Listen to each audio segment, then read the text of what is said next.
All right, I think we're live. So, welcome everyone to another Maran Motoring live stream here on this Sunday evening. Hope you're all having a great time. Sorry, I'm a few minutes late here. I was just celebrating my dad's birthday tonight, and so I just got back a little late from that. But anyway, hope you all are having a great Sunday here. And like all the other live streams here, I'm going to be going for about 2 hours or so. I'll give anyone who's a member will have priority answering, as well as anyone who does a super chat or a super thanks.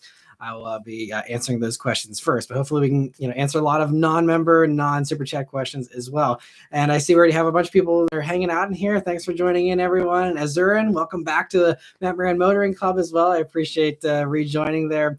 And Isaac and Triton Car Guy, Austin, Steve, Kyle, Raphael, Jazz. Great to see all of you here, as well as everyone else here, Omar and Vishal and Jesus, John.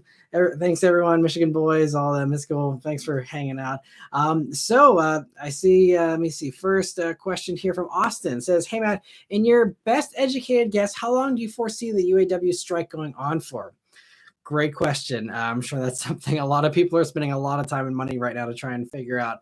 Um, you know, they have a large, I'm not an expert on when it comes to unions and strikes. And, obviously I don't know anything behind the scenes, so I can't really say an educated guess, even to be totally honest. All I can say is that, they have a pretty large fund and they're being smart about how they are targeting certain plants, so that they're not totally crippling. Like, for example, they could have striked at the Ford F-150 plant. They didn't yet. They are, this is like the warning shot from what I've seen, trying to show that they're serious. They are striking and they are hurting production, especially Jeep, man, killing Gladiator and Wrangler when they just have refreshes. I mean, that is going to hit them, harder, I think, than even Ford and GM, to be honest. But, but I mean, they're conserving their strike funds and, that way all the other plants are continuing to run.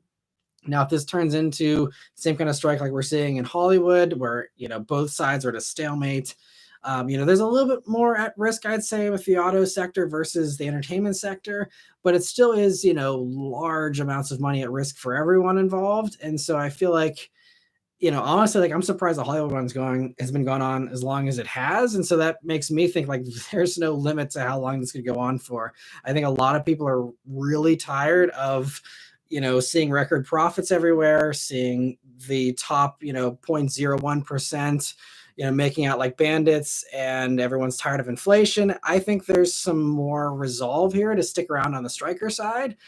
And we will see, how much guts the big three have as far as how long they want to hold out and hurt their product launches, hurt their sales. I mean, like, for example, we know how protective Ford is of being the number one selling truck in America. And I would assume whenever they do strike the trucks, if that happens, they would do all of them at the same time from all three companies.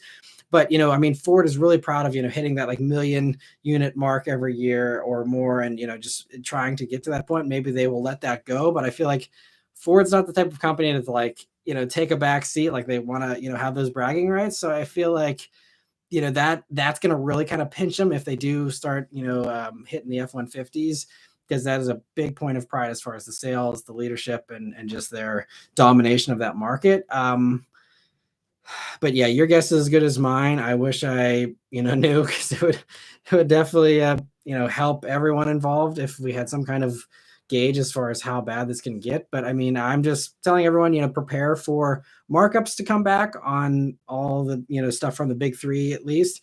Obviously, everything else should be fine and unaffected. But anything as far as the big three goes, it's going to be crazy. So like we're starting to see some rebates coming back on the Rams. That's probably going to evaporate pretty quick if they do end up striking on those. But I mean, new Gladiators and Wranglers and all that kind of stuff, like, and that's also going to really hurt. I know this is a long tangent, sorry, but it's also going to really hurt Jeep's fleet cafe averages. They're really pushing out the 4xe Wranglers and forcing them on a lot of dealers who don't even want them because they really want to boost that average. And if you don't have the 4xe Jeep Wrangler, which is currently the best-selling plug-in hybrid in America, by the way, if you don't have that running at all, that plant is dead for the foreseeable future. All of a sudden their cafe rankings are going to tank even further, because guess what they're churning out the last half of the year? All the last Hellcats they can churn out, and they have no help on the green side for that. So their situation is going to get real bad. And I mean, they're fines and stuff are going to go through the roof here for the end of the year. I'm not sure how that works accounting wise, but I mean, it's not good news for one of their greenest models that Stellantis offers in North America to now be completely dead in the water until further notice. But yeah, I mean, by the way they're doing it strategically, I think the strikers are planning for a long strike, and it seems like there's very little progress being made. So I foresee this going on a good while. Who knows? If I had to give a stupid off the cuff guess, I'd say, at least a couple of months. But I mean, how long has the Hollywood one been going on for now? It's been all summer, right? I mean, it's been at least 4 or 5 months, right? So who knows? Could go on really, really long. I think it also, with the precedent that UPS set with their, really just crazy impressive amount that they were able to agree to, for the drivers and stuff, which I don't want to comment too much on that stuff because I know that gets political, but I'm happy to see that, these truckers and these people that are, out there in every condition, every holiday, 24/7, 365 are getting paid well for it. And, but that set a precedent for the rest of corporate America, especially blue collar America, to be like, look, like UPS is getting paid this much. Why can't we? And so I think there's some real resolve there that I don't think if anyone caves, it's going to be the manufacturers, not the striker side, in my opinion, but we'll see what happens. But great first question there to kick us off, Austin. And let me see here. I know we already got a backlog, so I apologize. And Austin says, I can't believe the base iPhone 15 USB-C is 2.0 spec. Yeah, I didn't follow the regular 15 too much because Pro was kind of my focus. I see Vishal was asking about that. Asking about if I'm upgrading the 15 and which model and color. I did decide to upgrade. It was a whole headache. I was thinking about switching carriers, and it turned out to be a gigantic headache. This entire week was so stressful for me trying to figure out if I could switch, how it all worked out, because it was a big, complicated cluster of a situation. Ended up just deciding to stick with AT&T as my current carrier, and I ended up going for the 15 Pro in the titanium blue, the small screen one. I'm not into the Max screens. It doesn't fit my pocket well. My hands aren't big enough to operate it well enough, in my opinion. So I don't get the hype about the Maxes. They're just too big, in my opinion. So I went regular Pro blue because I love the kind of blue titanium finish. Kind of reminds me of aftermarket titanium exhaust. And then I went for the 512 gig too, because with the 48, I'm on a 13 Pro, the bigger 48 megapixel sensor. Talking too fast. Might take some more storage space up, and I'm not even halfway full on my current one's 256, but I wanted to kind of future proof myself in case I hold on to this one longer than the usual 2-year upgrade that I do. But so hopefully you guys are able to, those of you who are on the iPhone side, if you wanted to upgrade, hopefully you're able to get it through. I know there are some people having struggles with ordering, and it always gets pushed back really fast, but I'm happy that I was able to get everything figured out, and hopefully I'll be getting it on launch day here. We'll see how the whole shipping thing works out, but excited for it. Hopefully it'll help. And then next week on the live stream here, because I do use the iPhone here for this live streaming with the whatever they call it, the camera feature, with the webcam thing. And so we'll see with the bigger sensor and all that how it looks next week, and we can compare. But and let me see. Jazz says, "Hi Matt, I wish Hyundai Grandeurs were available in the US, though I realize it probably would not sell well here." Yeah, I believe if I remember correctly, that's the minivan they do, right? Or is that the Staria or whatever they call it? I don't know. I can't remember what the Grandeur is. If that's the big sedan, maybe. I'm a little foggy on that, but there's a bunch of cool stuff that they keep for the domestic market that we're not able to get, unfortunately. And let me see. Truck and Car Guy says depends on who cracks first as far as the union thing there. 2 says, hey Matt, no jokes today, but I still don't understand why we're paying to stay in your basement and write content. By the way, we need more toilet paper and rations. You're funny too. And that is one thing that sets the channel apart. I know I always go serious with your questions that are just jokes, but I pride myself on not having a script. I have an outline of what I say for the weekly updates, but the car reviews are always off the cuff and unscripted, which is why they're not as polished as many of the others, but is my genuine, raw, unfiltered thoughts, and no premeditated funny jokes or anything. Typically it's just me just saying what comes to my head.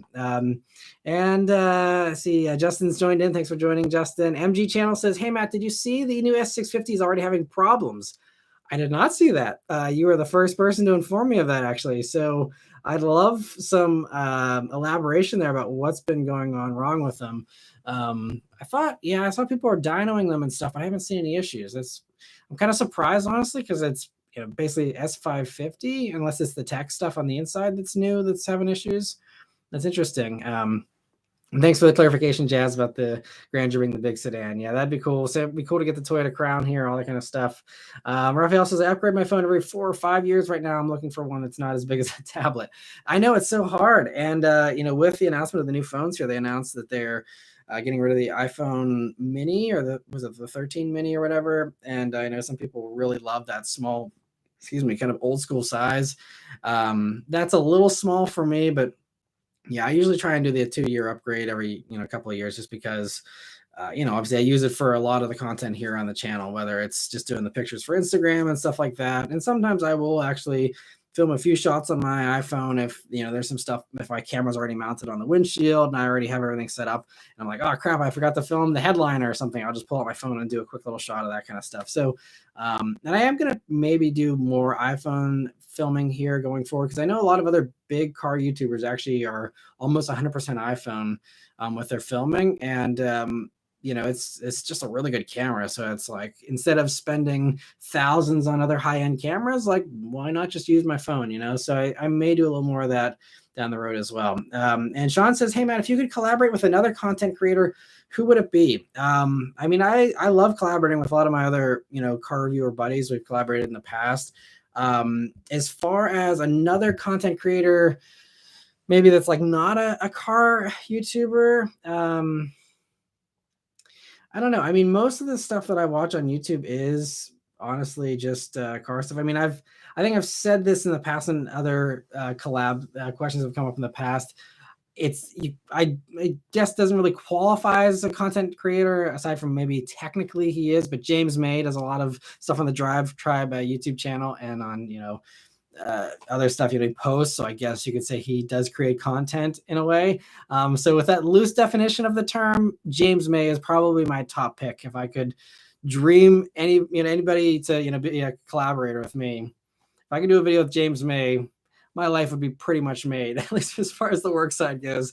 That would be a dream come true. And I saw how he was like roasting other people's cars on the Drive Tribe channel a while back. And I was like, man, I really wish I had a car that was worth roasting, just to like even have James May mention, my car would be, be amazing. Because I mean, those three are still just like gods to me almost, with, that's what the whole inspiration. Top Gear was the original inspiration for the car reviews that, opened my eyes to car reviews, because otherwise, it was all magazine stuff and it was just reading them in magazines. That was the first like visual car reviews, really. I didn't actually watch Motor Week for some reason. I don't know why. I was never exposed to it as a kid and never like knew about it for some reason until after the fact. But so for me, like Top Gear was like, whoa, like people like talk about this on video, crazy. And I was torrenting it, way back in the early 2000s and stuff to try and, watch it. And probably getting like 5 viruses in the meantime while I was trying to find a decent, torrent back then. It was funny times. But so anyway. James May. Sorry for the long answer. Steve says, audio seems fine for me. So Joe's saying, is it a bit dodgy for him? So yeah, if it's having issues, definitely let me know and make sure that that it's all working okay. And Austin says, hey Matt, have you met Doug DeMuro in person? If so, what were his quirks and features? I have not met Doug DeMuro in person. He keeps to himself. And if there's some other people that were on past live streams in the past, I've kind of gone on tangents about him in the past, but no, I've never met him. And I will leave it at that. But anyway, SLMD says, hey, Matt, how are you doing? I'm doing great. Thanks for asking. Hope you're having a great weekend as well. Kyle says, Jason Camisa looks like a fun man to go for a drive with and shoot a review. Yes, he is another one. If I'm, as far as car reviewers go, that would be a really fun one to collab with. Jason is awesome. I got to hang out with him on the GT500 launch back in 2020. I think that was, or was that 2019? Maybe it was 2019.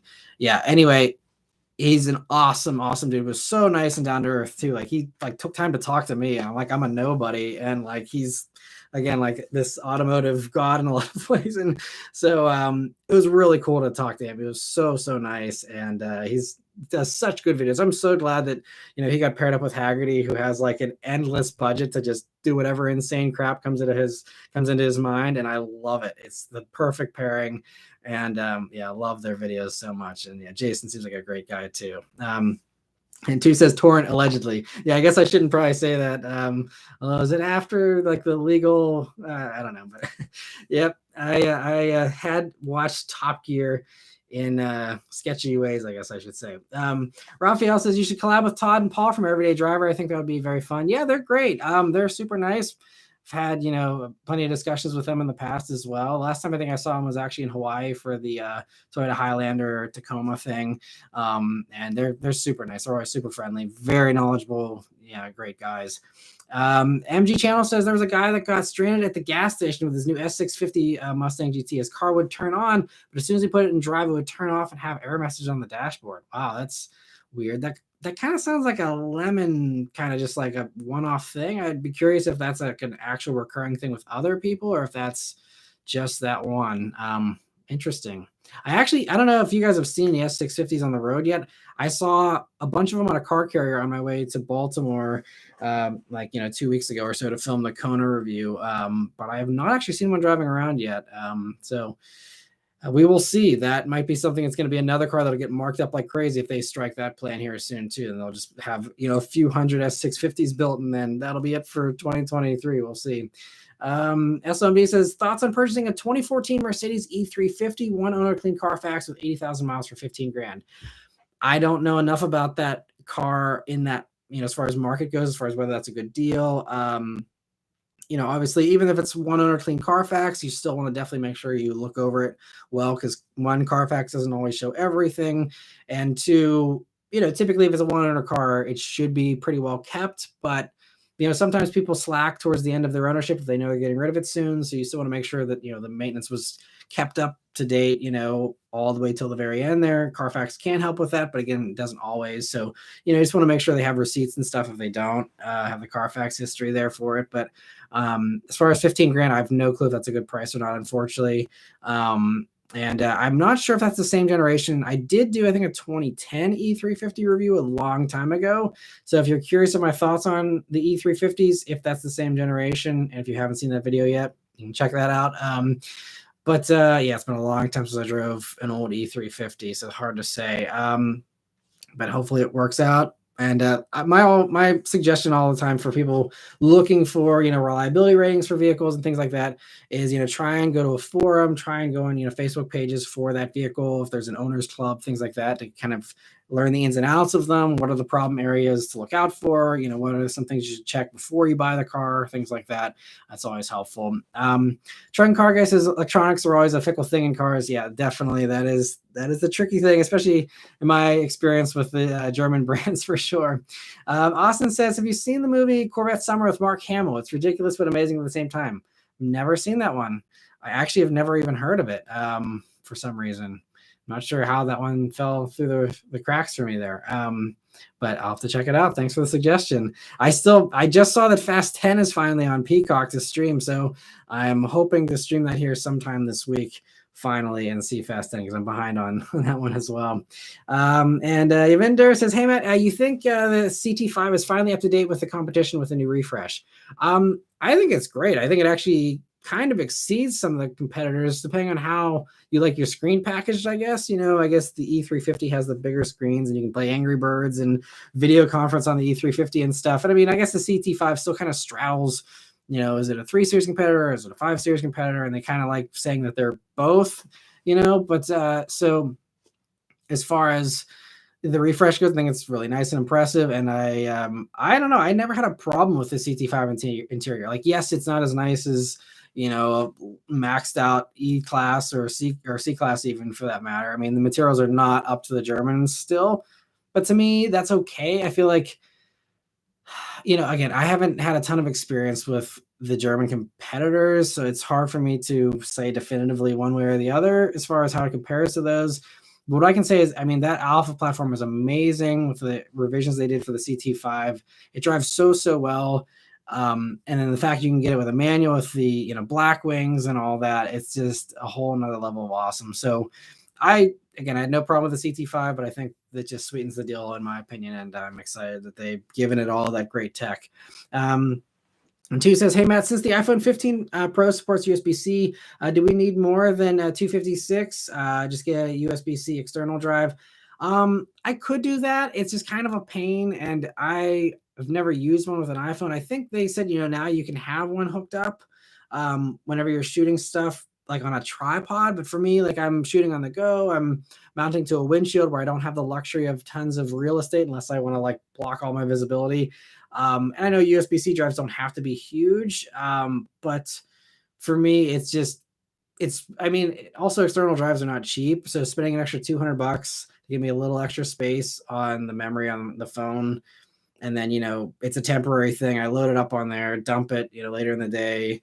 And then, I'm back to having the space. We'll see. I haven't done extensive filming, but all the other people I know that film even exclusively on their iPhones for car reviews and stuff, I don't see any of them using external drives yet. Maybe that will change now, like you said, with the USB-C. We'll see. But, typically, especially since these videos aren't super long, even if they're 4K and stuff, it's usually, I feel like, enough that you can just load up your phone, dump it, and then you're good. And Linda says, good evening, everyone. I'm happy to be here. What is a good EV rather than a Prius? So he said, she says, my husband says that I need to consider other EVs. Well, obviously, the Prius is, kind of an EV, the plug-in hybrid version there, depending on how much you drive. But if looking for something other than a Prius that's a plug-in hybrid, or if you're talking full EVs, there's a lot of options. It's really tough to beat the value proposition of the Tesla Model 3 right now with how cheap they are. As long as you're okay with not having any Apple CarPlay or Android Auto and any gauges, which were the two deal breakers in addition to other things. But those are the two main things holding us back from the Model 3 and the Model Y for, when we were shopping with the Mach-E. Mach-E is great too. I know, Linda, you have the EcoBoost Mustang. If you want a full-blown EV, Mach-E's are really great. You might actually really like it. Again, if you're into the Mustang thing a little bit.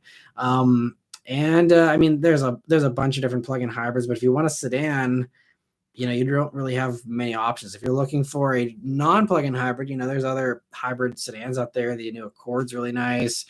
Sonata hybrid is nice from what I've heard. I haven't driven the actual Sonata hybrid myself, but and obviously the Toyota hybrids in general are all great. So if you don't like the Prius, there's something about the Prius that doesn't do it for you. You have the Camry to choose from. You have the Crown. You have the SUVs and all that. They have a bunch. So hopefully that helps you a little bit. Feel free to have any clarification there if you want to drill down a little bit more. But like Gustavo was saying, the new Prius looks good though. So yeah, why not? I love the Prius, and if I wanted something fuel efficient, there's a great little commuter or something, I would totally rock a new Prius. They're awesome. And I was sad to give the plug-in hybrid Prime version back because it's punchy, 220 horsepower in that little thing, zips. And it's just so cool having the solar roof, gaining, free electric range and stuff. It was just awesome. I think they did such a good job on those. And Isaac suggests getting a Bolt. Bolts are great too. Yeah, it's another good one if you can find one. They're just going to start getting a little harder to find because I think they did officially end production if I remember correctly. So yeah, that's a possibility too. There's also like the Equinox EV supposedly coming. Don't hold your breath for that again with the strikes and stuff, and they're already behind schedule with all those. So if they already can't build them as is, and and then if that eventually hits the strike, maybe the strikes won't bother because they know they're building like 1,000 a year of all these things because they just can't come up with the batteries for them. But if they can, that could be another one that we could push back. So I don't know if I count on any of the GM EVs this year. But yeah, and Austin says, I wait for the Model 3 refresh to go on sale. Seems like a lot of good upgrades. Definitely, depending on what the pricing is. It's so bizarre that like we still don't have anything on the US version. Like I would have assumed it would have been like, okay, maybe we'll get it tomorrow or the next week or something like that. And here we are. It's been 3 weeks now since it was debuted. and it's still like crickets over here for the States from Tesla, the US car company, is like trying to keep people in the dark. It doesn't even like acknowledge it on the site, at least last time I was on there. Kind of weird, but if the pricing's the same, then yeah, definitely wait. And I guess you could always hold out and wait. And then once it's announced, if it's more expensive, grab one of the last inventory ones there. And Linda says, yeah, the Prius is still her number one choice there. Yavinder says, what's your favorite tailgate from the big three trucks since Ford updated theirs? Good question. I mean, I guess I don't have much of an opinion, to be totally honest, about the tailgates. I mean, the new Ford one seems cool. The Ram one seems to be pretty similar with its usability. I also really love how the Chevy trucks just have the built-in step in the corner of the bumper all the time. There's no retracting step. There's no weird thing. It's just there. I think that's really smart. So I think, honestly, to get into a truck bed, I always appreciate the Chevys and, the GMCs by extension. They're always kind of some of the easiest ones. One of my least favorite ones was the Super Duty Fords. It's like this whole convoluted contraption where you have like a push down step, which I'm not a big guy. So for me, it's like trying to even get that down is hard. Then like I get that down, and then there's like a tailgate thing, but then there's like this other whole contraption of another step that pulls out from the tailgate, and there's another pull-up bar that like is this like 6 foot long stick you got to pull out, and then you use that if you actually want to like have all the assistance to get up into the bed. Now, obviously, you don't have to do that, but it's just like this really complex thing that is just like almost borderline silly, but I guess it's useful for some people. They know their buyers. It's clearly not someone like myself, but that's probably, to me, like it's cool, but it's almost the silliest of the bunch. But I mean, yeah, I mean, as far as the actual tailgate itself goes, the Ford one seems to be, pretty cool with the way they did it. So I guess maybe that one, I don't know. Sorry, I don't have a better answer for you there. Isaac says production ends in December on the Bolts. Okay, thanks for clarifying, Isaac.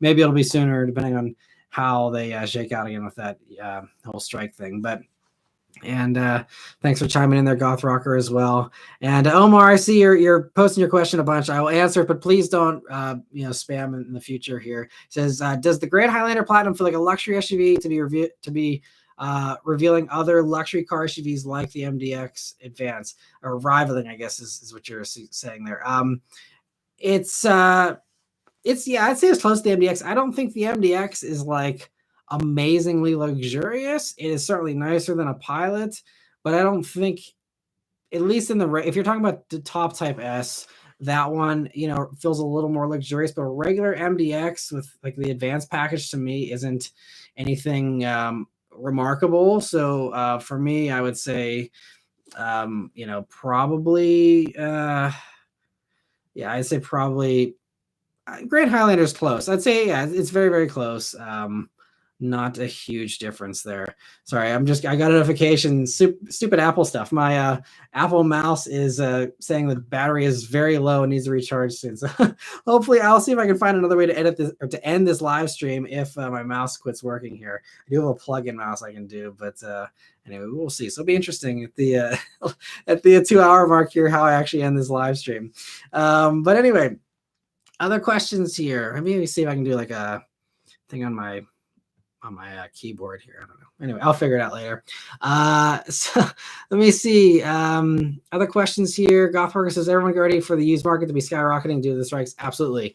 Yeah, I mentioned that a little bit earlier too. With new car prices too, anything that is, being, like I said, the Wranglers, the Gladiators, all that stuff's going to go through the roof. Used stuff is going to climb as well. So it might be a great time if you're looking to trade in a vehicle. Wait a month or two for things to start getting crunched a little bit, and then cash in. Because I don't think this strike's going to end anytime soon. I'd like to be wrong. Obviously, I don't want the strike to happen at all, but I feel like there's some resolve there, and this isn't going to resolve itself overnight. Rafi says, hi Matt, happy late car wash Sunday.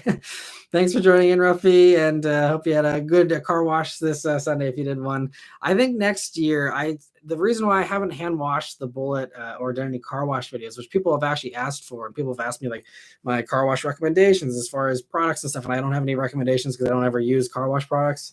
The past, few years, I haven't used any. I just go to the spray wash place and do it myself there. But I think I may actually spend the money finally to put a water line into the garage here at some point in the next year, so I can actually get back to hand washing my car because I miss it.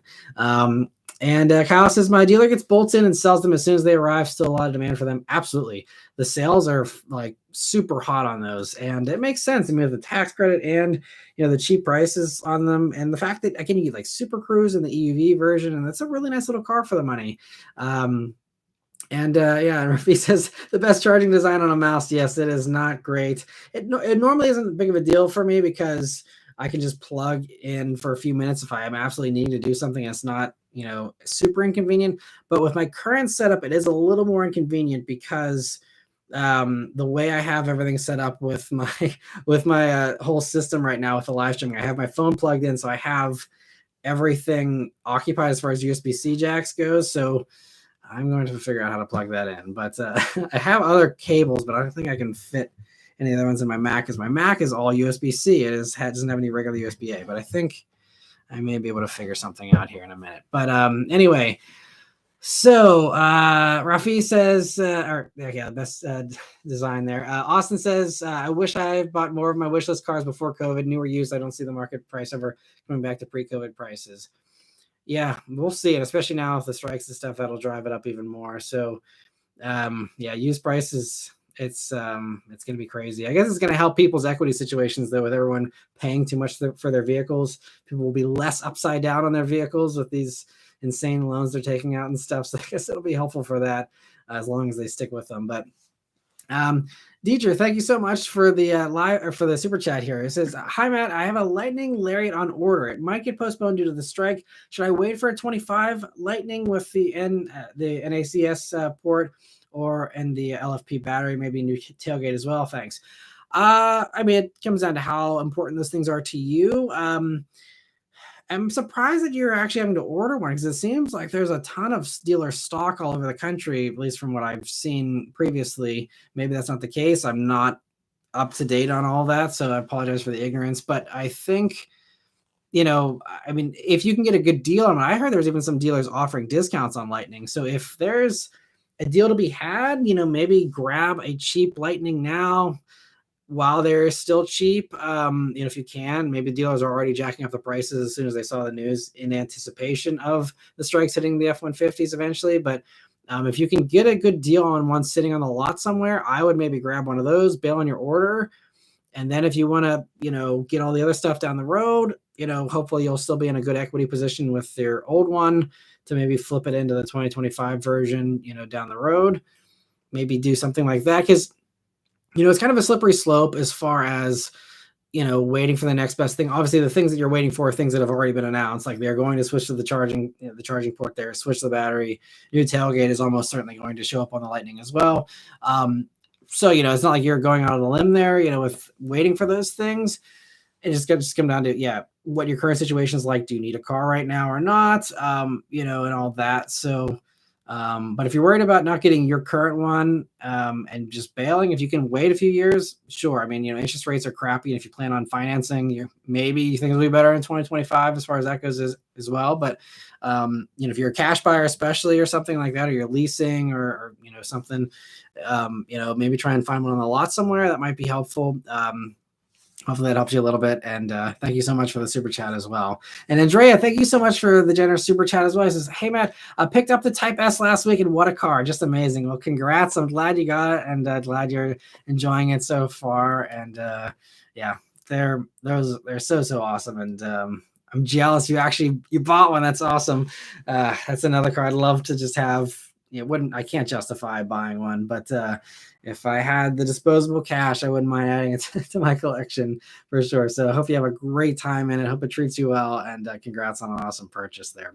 And thank you again for the super chat too. Jeremy, thank you so much also for the super chat. He says, "Hi Matt, no question this time. Just wanted to say hi. Thanks for saying hi and stopping in, Jeremy, and for the support. I really appreciate it, and it means a lot." And getting back to the other member questions here. So, let me see. Steve says, "What are your thoughts on the current Volvo V60 cross country? And do you think they'll end up bringing a full EV wagon to the US in the future?" I like the V60 cross country. I did a review on one a few years back. I think it's great. And I really like the Volvos. And I actually need to do an updated member schedule. I'll be posting that tomorrow. But I can say that there will be another Volvo that'll be posted up here soon. So stay tuned for that, and stay tuned for the member schedule I'll be posting tomorrow, Steve. But as far as if they're going to bring a full EV wagon to the US in the future, Volvo has said they are basically done with wagons. I think maybe the cross-country ones have a little bit longer to live, but I don't even think I think that's kind of also been hinted that that's not happening either for much longer. So I wouldn't, especially as far as the next generation stuff, I would not bank on any kind of wagon coming at all. Maybe once they're done with all the core stuff, but I mean, they got to take care of the SUVs first, and then probably the cars even before any kind of wagons happen. And then, maybe, but I think they've basically said they're kind of done with wagons. I mean, Mercedes has said they're done after this current new generation of wagon. I think BMW has said kind of the same thing. I don't know if Audi has committed to that yet. And don't quote me on any of this stuff, but I'm pretty sure that they're all basically going to be done with wagons here after this current generation has run its course. So we will see. Maybe things change all the time. Everyone's plans change and stuff, but I think that's the current plan potentially. And Linda said a lot of our oil is going to Europe because of the war with Russia. Our Russian oil isn't available as we're sending oil to Europe. I guess talking about someone talking about gas prices or something, maybe. I didn't. Or maybe you're talking about as far as the EVs. That being an incentive. Yeah, I mean, gas prices are, it's crazy, the record high that we've been having with the gas prices here. And it's definitely very happy that we have the Mach-E right now, saving a bunch of money on gas for sure. And, the Bullet doesn't get out much. It will hopefully be getting out here. I don't have any press cars scheduled after this week is done here. So may actually have a solid month and a half maybe to actually enjoy the Bullet like a regular car for once, which will be nice. And Yavinder says the strike only taking place in the US. I believe so. I'm not 100% certain. I believe the UAW is just a US thing. So that would, I would assume that means that the stuff that's built in Canada and Mexico should be safe. So like Mach-E, I don't think will have an issue. And the stuff that Stellantis builds up there in Canada should be fine too. Along with a few others, I think like what Ford Edge is built up there, I think, and a few others. Yeah, I'm not an expert on all that stuff, but I believe that's the case. It's just the US. I could be wrong. Trent Garguy says he prefers a hand wash over the automatic car wash. Definitely. Yeah. I mean, whenever I do like the spray it yourself car wash place, at least I have a little bit more control there versus just driving through, but still doesn't do as good of a job as a hand wash for sure. Fuchs says, hi, Matt. I just came back from LA and the Peterson Automotive Museum blew my mind. Have you ever been there? If not, I highly recommend it to make sure you go to the underground vault. Yes, I have been there. I've been to the vault. It is awesome. Yeah, I went. When did I go? I think it was if you're a longtime fan, you remember we did the Road to SEMA's back from 2016 to 2018 or 2019. It was awesome. So the one time we started in LA and we went to the Peterson, that's I think the last time I've been to the Peterson Automotive Museum. So it's been a few years, but yeah, it's awesome. So cool. And I love that place, and glad you're able to enjoy it. And thanks for joining in here. Two says I'm off. I'm going to try to eat some pho while Kyle plays Raid Shadow Legends in the corner. Kyle, it's a 5x5 basement with 200 people. Turn the volume down. You're funny too, but enjoy the pho, and thanks for joining in here. Brain says, I'd take a used Cadillac ELR over any Prius. ELRs are awesome. They're really cool for sure. That is a car that's been often forgotten, unfortunately, but they are super cool. And that'd be a fun one. If you're happy just having a two-door plug-in hybrid, that would be awesome for sure. Yeah, I actually forget about the ELR a lot as well. Austin says the U.S. House passed a bill intended to thwart California's efforts to phase out gas cars and bar all states limiting gas car sales. Do you see that changing manufacturers' plans if it goes through? I don't think so. And, there's a limit to what they can do as far as specializing things for the U.S., but I feel like, that's the one thing whenever people focus on U.S. policies when it comes to the EV transition, this is not just a US thing. This is a global choice that, especially for the brands that are, not based in the US, for them especially, they obviously care what we do, but it is not going to be the defining factor for them.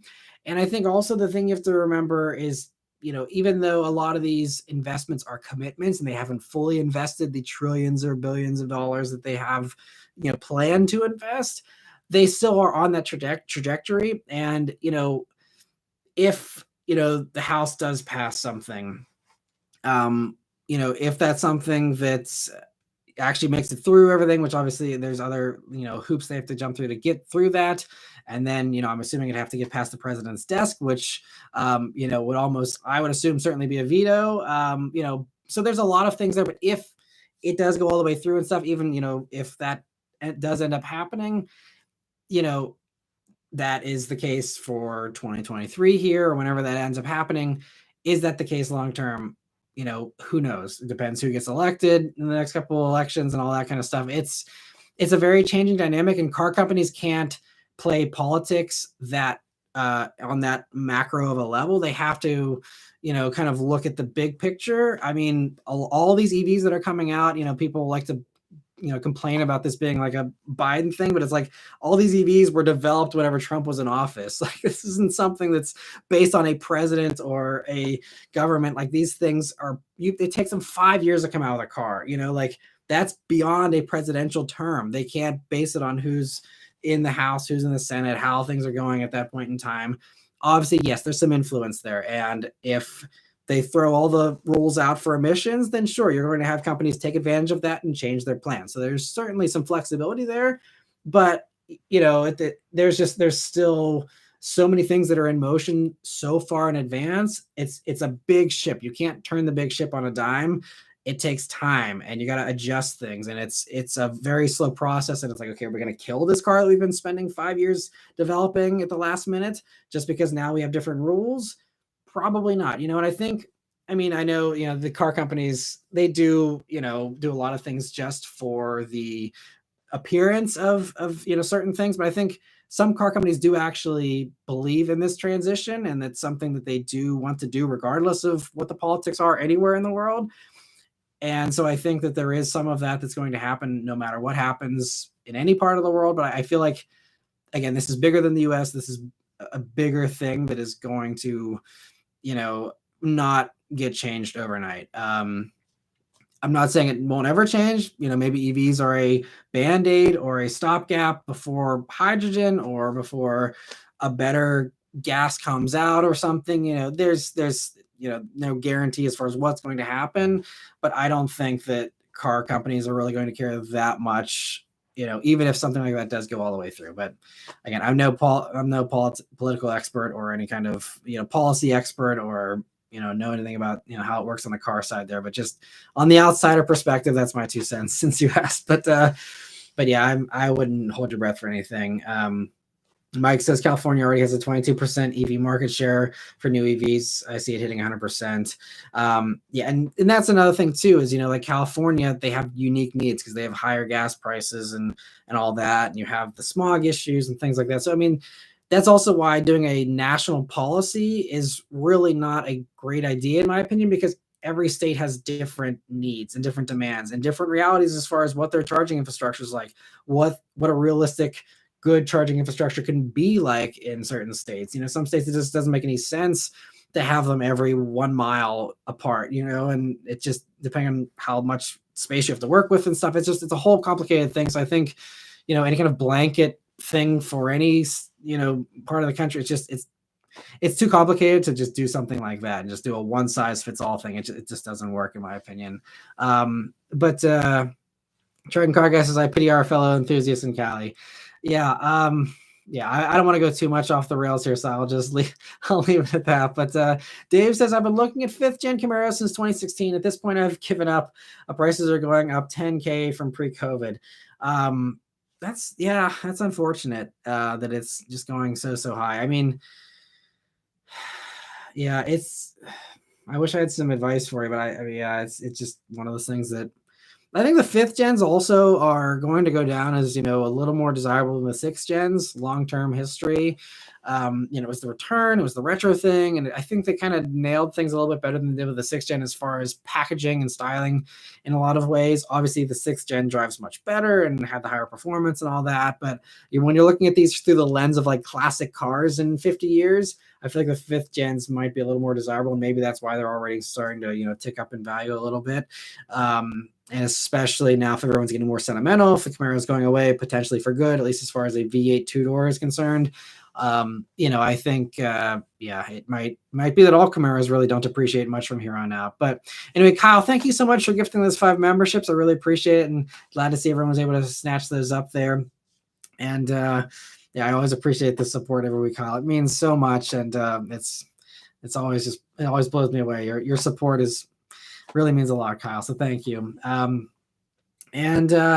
Let me see here. I think we've caught up on member questions for the most part here. So 2 says now the gas companies are monopolizing the market. 2035, the electric companies are monopolizing the market. Yes, and that is very true. The electric's going to be the new oil here soon, and again, we'll see how long that lasts too, and how things end up playing out there. Raphael says, I'd be happy with either gen, just can't afford a Camaro. Yeah, I mean, the other thing, if Dave, if you're flexible or anyone else, I mean, the 4th gens are still awesome too. I had a lot of fun doing an SS, many years ago now at this point. Those are great if you need something at a little bit of a lower price point. You still get that Camaro, you still get the GM reliability, and the still fun Camaro looks. And let me see here. So Raphael says, I'd be happy with, okay, sorry. I read that one a second time. Ace of Spades says, howdy, thanks for joining in, Ace. And let me see. So Midwestern Watch Dude says, hey, Matt, I've been watching you for years now, picking up a Genesis G70 rear-wheel drive 3.3T coming from an Integra A-Spec manual. Looking forward to having more power in rear-wheel drive. Well, congrats. And thanks for watching the channel all these years. I really appreciate it. As far as, I love the G70s. They're awesome. I'm glad you're able to find a rear-wheel drive 3.3. I feel like that's kind of maybe rare, at least on the East Coast here it is. So that's cool. You're able to find it. I'd love to hear your thoughts on Integra and why you're swapping in if you just want the extra power in rear-wheel drive. Totally get it. I prefer rear-wheel drive myself as well, as far as driving dynamics, a little more, control there, and a little more just fun, playing with the back end, which I'm sure you'll come to appreciate here once your G70 comes in. But thanks for joining in here and for the question. And Austin says, thanks for that great response, Matt. It's hard having level-headed discussions over policy these days. I live in Cali, so I'm definitely invested in these discussions. there's a lot of complicated things that go into it, and I don't pretend to be an expert at all, but that's, it's really, I think it would do a lot of people good to put themselves in other people's shoes and be like, you have like Austin living in California, living with, the high gas prices, and also, other things depending on where you're in Cali, as far as, blackouts, all these things you have to weigh out, smog, what is the right thing there. And it's really easy for everyone to be an armchair quarterback about everything from a state they don't live in, or a country they don't live in, or whatever the case is. And it's a lot of complicated stuff. I think, you just got to put yourself in the other people's shoes and just kind of, look at it from some other perspective that isn't your own all the time, Anyway, Luke says, I'm looking to possibly trade in my 2018 Mustang GT Premium for a 2019 Camaro 2SS. Was so surprised to see how much more the Camaro SS was in terms of resale value. I think it's just that they're more rare. I'm guessing that's what it is.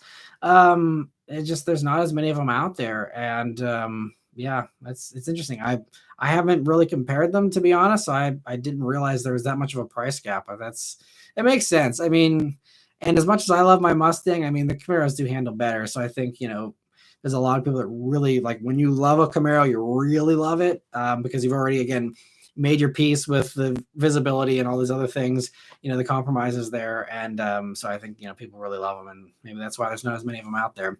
And Rafi says, big power jump from the Integra to G70. Definitely. That is going to be a fun transition. And so enjoy that Midwestern watch, dude. Golf Marker says, still don't understand how Nissan dealers are pricing the new Z like it's a Ferrari. I don't understand. The Z was never really a rare car, but now they act like they only make 10 a year. I know. I mean, they do have production constraints, so they probably don't make a lot of them, but it's just, yeah, the markups are making them terrible. And it's also just, the way that Nissan's pricing stuff, it's like, they screwed up the pricing on the Z and the packaging. They could have done a cheap base car with the LSD for, 42, 43, and instead you got to pay 50.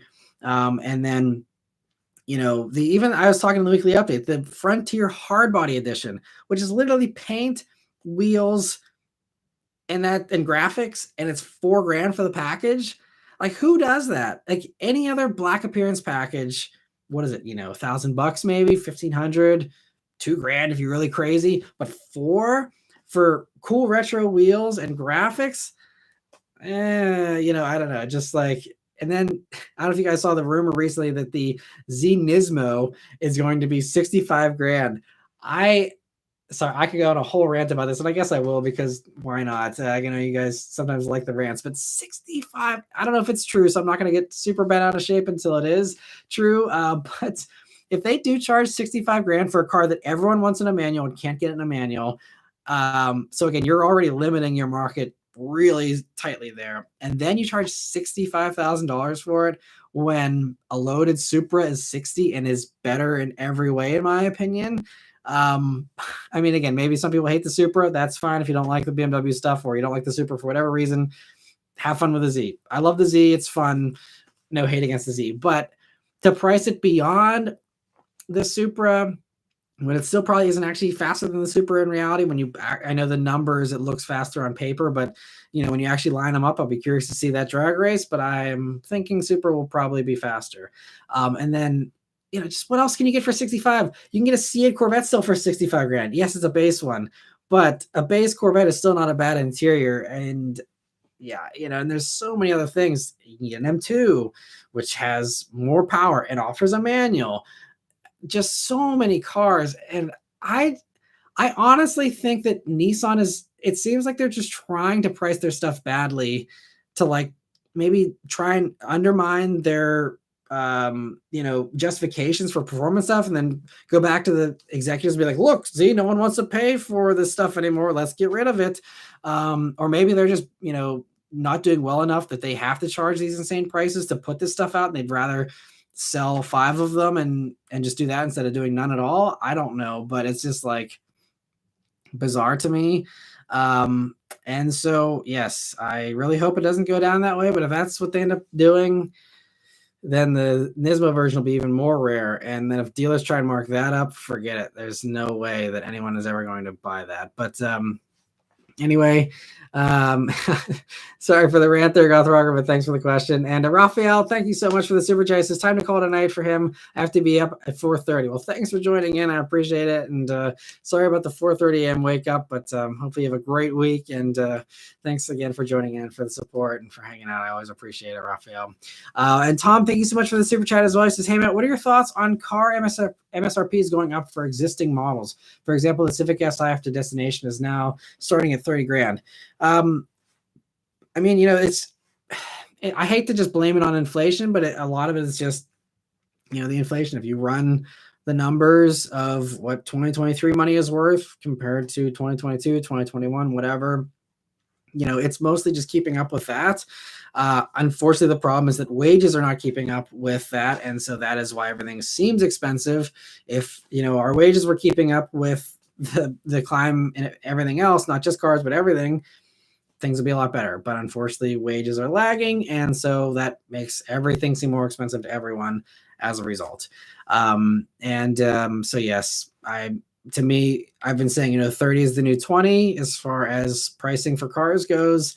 It's unfortunate that's the case. I know that's still going to be shocking to people for years to come, but that is just the reality of it. And for those who do have wages that are keeping up with inflation, it's, at least for them, it's not a big deal. But it's just, trying to recalibrate our brains to what money is worth again is just going to make it, seem like everything is overpriced when it actually kind of isn't in that context. And Isaac says, never say never. People blow money on dumb stuff every day.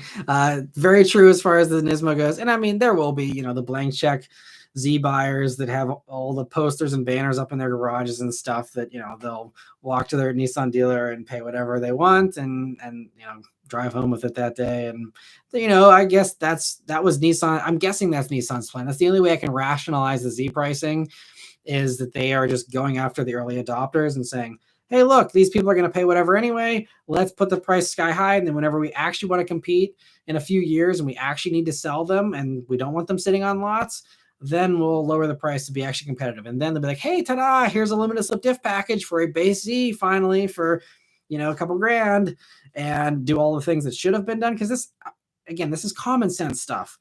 You don't need to be an expert. I'm sure the people at Nissan are aware of this stuff. I sure hope they are. And they're just deliberately choosing not to for some reason internally that makes sense to them and doesn't make sense to everyone on the outside. But it's still it's not a good look. Even if that is the strategy, it's just not a good look. Anyway, Mike says, I truly think it's bizarre that Chevy doesn't come out with a Raptor competing Silverado. Cafe is a possibility, but it should just seems like it could have been would have, should have. Yeah, I totally agree with you there, Mike. Chevy's another one. They're right up there with Nissan with really head scratching decisions sometimes that just make zero sense. And it's just, they have low hanging fruit that they could just print money. And I mean, even if the cafe stuff, bundle it in. If they're going to get more fines as a cafe thing, okay, run the numbers. What are the fines? How many millions of dollars? Divide that by however many of these things you think you're going to sell, slap it on the sticker price, and ship them out. I guarantee people will pay. I mean, look how people are paying for Raptor Rs and TRXs and the markups and stuff. And I mean, price it at 150 grand even. There'll still be people that'll buy it, like or like Isaac's saying, it's the never say never. Totally. If Chevy put out a $150,000 Silverado with a ZL1 motor in it, called it a day, like literally just drop the motor in a regular ZR2 Bison or whatever they want to do, throw it in there and literally call it a day, phone it in to the utmost degree, slap 150 grand price tag on it, they would sell thousands of them, I think, still. So, it's another one. Again, I'm sure there's good reasons why they don't. I'm an idiot, I'm sure, and I just am making stupid comments, but I just feel like I agree with you. It's bizarre. Let me see. Steve says, when you look at older cars and actually account for inflation, it's kind of crazy. My 99 Maxima was 27 grand new. That's 49,000 today. I mean, that car is a Bose stereo and a power antenna. Right. And it's really fascinating. And one of my buddies from Car Buzz, Jared Rosenholtz, he did a great article that wrote this up. And he actually used the example of the Integra. The Integra, if you go back 20 years to like an RSX Type S, which was kind of the same thing in modern terms, or you even go back further to an regular Integra, they were actually more expensive. And you look at a Miata, and I actually found this out when I was doing my review of the NB Miata from 2001 last year. That car in 2001 is like the equivalent, like a base Miata back then was like, with equivalent inflation, well over $30,000, like 32 or 33, and you can get a base Miata for like 28, and it's safer, it's faster, it's way more high tech, way more stuff in it. It's just better in every single possible way, and even curb weight's pretty similar to like the old ones, and it's cheaper. Like, it's truly mind blowing, actually, how they have kept prices so low, to be totally honest. And so, yeah, it's crazy. It really is beneficial. If anyone that's struggling with whatever it is that's priced expensively, look at if there's a comparable thing 20 years ago, look at how much that thing costs. And then, it's same, even like video games, like even like PlayStation 1 video games, like $50 back then before inflation for some of them. It's like people complain about video games and stuff these days. It's like, it's insane they kept them as cheap as they did. There's just so many examples of that where it's like, we actually, as far as that goes, it's really good. It's just that, again, wages have not kept up. That is the problem. But anyway, you see, Eric says, Nissan said the Nismo is auto only simply to make it faster on paper comparing to the base Z, which is a really thin argument. I don't buy that for a second, because if that was the case, then why offer the regular Z with a manual at all? Because then if you're worried about, bench racing, on paper, then, because I mean, the Supra, when they were developing the Z, there was no manual Supra that they knew about, I'm sure. And, they could have just phoned it in and done the automatic, but they did the manual and they upgraded the clutch and all that from the 370. So I don't buy that at all. And SOMD says, I see a lot of people coming back with their in-laws because of inflation, especially here in California.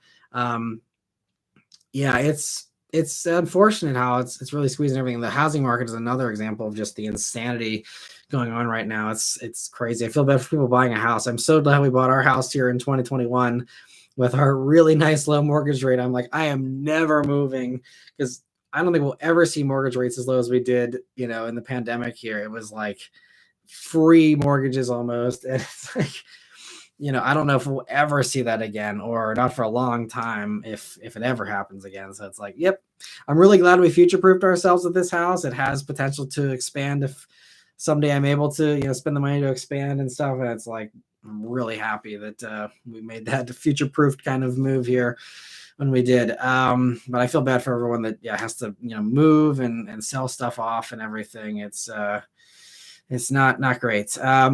Ace of Spades says, which manufacturer is the anti-Nissan and does the best job of pricing and their products? I used to think it was Genesis, but not anymore. I like Mazda pricing except for the TOTL, and Toyota is good.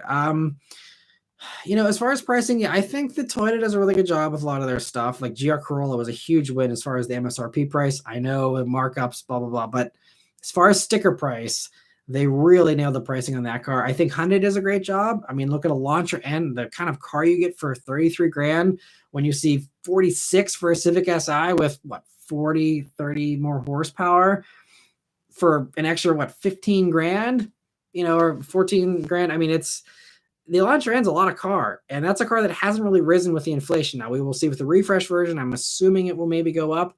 But that's another one that's like, they really priced it well. And I'm trying to think of, but I mean, it's a good question. Since I always rant about, Nissan and some of the others there, but I think, the companies that I just find myself being like, they are doing the right thing or they are on the right track as far as if it were me running a company and what I would do. I think that I usually align mostly with Toyota, Mazda, are really two of the ones. I actually really like Honda. I mean, Honda pricing isn't great, and they do have some head scratching stuff, but I think they do some really good stuff too. So Honda's kind of a Jekyll and Hyde thing. Sometimes I'm like, what are they doing? And then other times I'm like, this is amazing. But I really think that to me, it's Toyota and Mazda are the top two. I think, and it's just impressive. Again, like everyone's saying, oh, we can't justify this, we can't justify that, this, that, and the other. And then Mazda, this little company that, I mean, they're not tiny, but like, that they can justify a straight 6 turbo motor and a brand new transmission and a brand new platform that is radically different, that has no part sharing with anything else whatsoever that they used to do platform wise, and spend all of that money when even Toyota says they can't spend that kind of money. Subaru can't spend that kind of money. Everyone's partnering up on stuff. Everyone's doing all this stuff. And Mazda justify that. I still don't know how that is going to work out for them. I truly hope it does, but I feel like that was a real leap of faith from a financing perspective as far as all that goes. But I mean, I got to give them a round of applause for it. It's just like, holy crap, that's amazing that they actually approved all that stuff. So I think as far as companies I'm rooting for, Mazda is one of the ones that I'm like, I want to see this succeed. I want to see them rewarded for taking this leap that other companies are too scared to take. And I want to see it pay off for them, and we will see. I mean, unfortunately, even though I want to see them succeed, I still have to call out the deficiencies. The Mazda, the new transmission isn't very smooth. It has some downfalls to it. The CX-90 is great, but it's not perfect. It's one of my top picks, but I don't think it's the best in every way, But I mean, if you watch my plug-in hybrid review, this past week, it's still really, really good. I have some complaints. It's not perfect.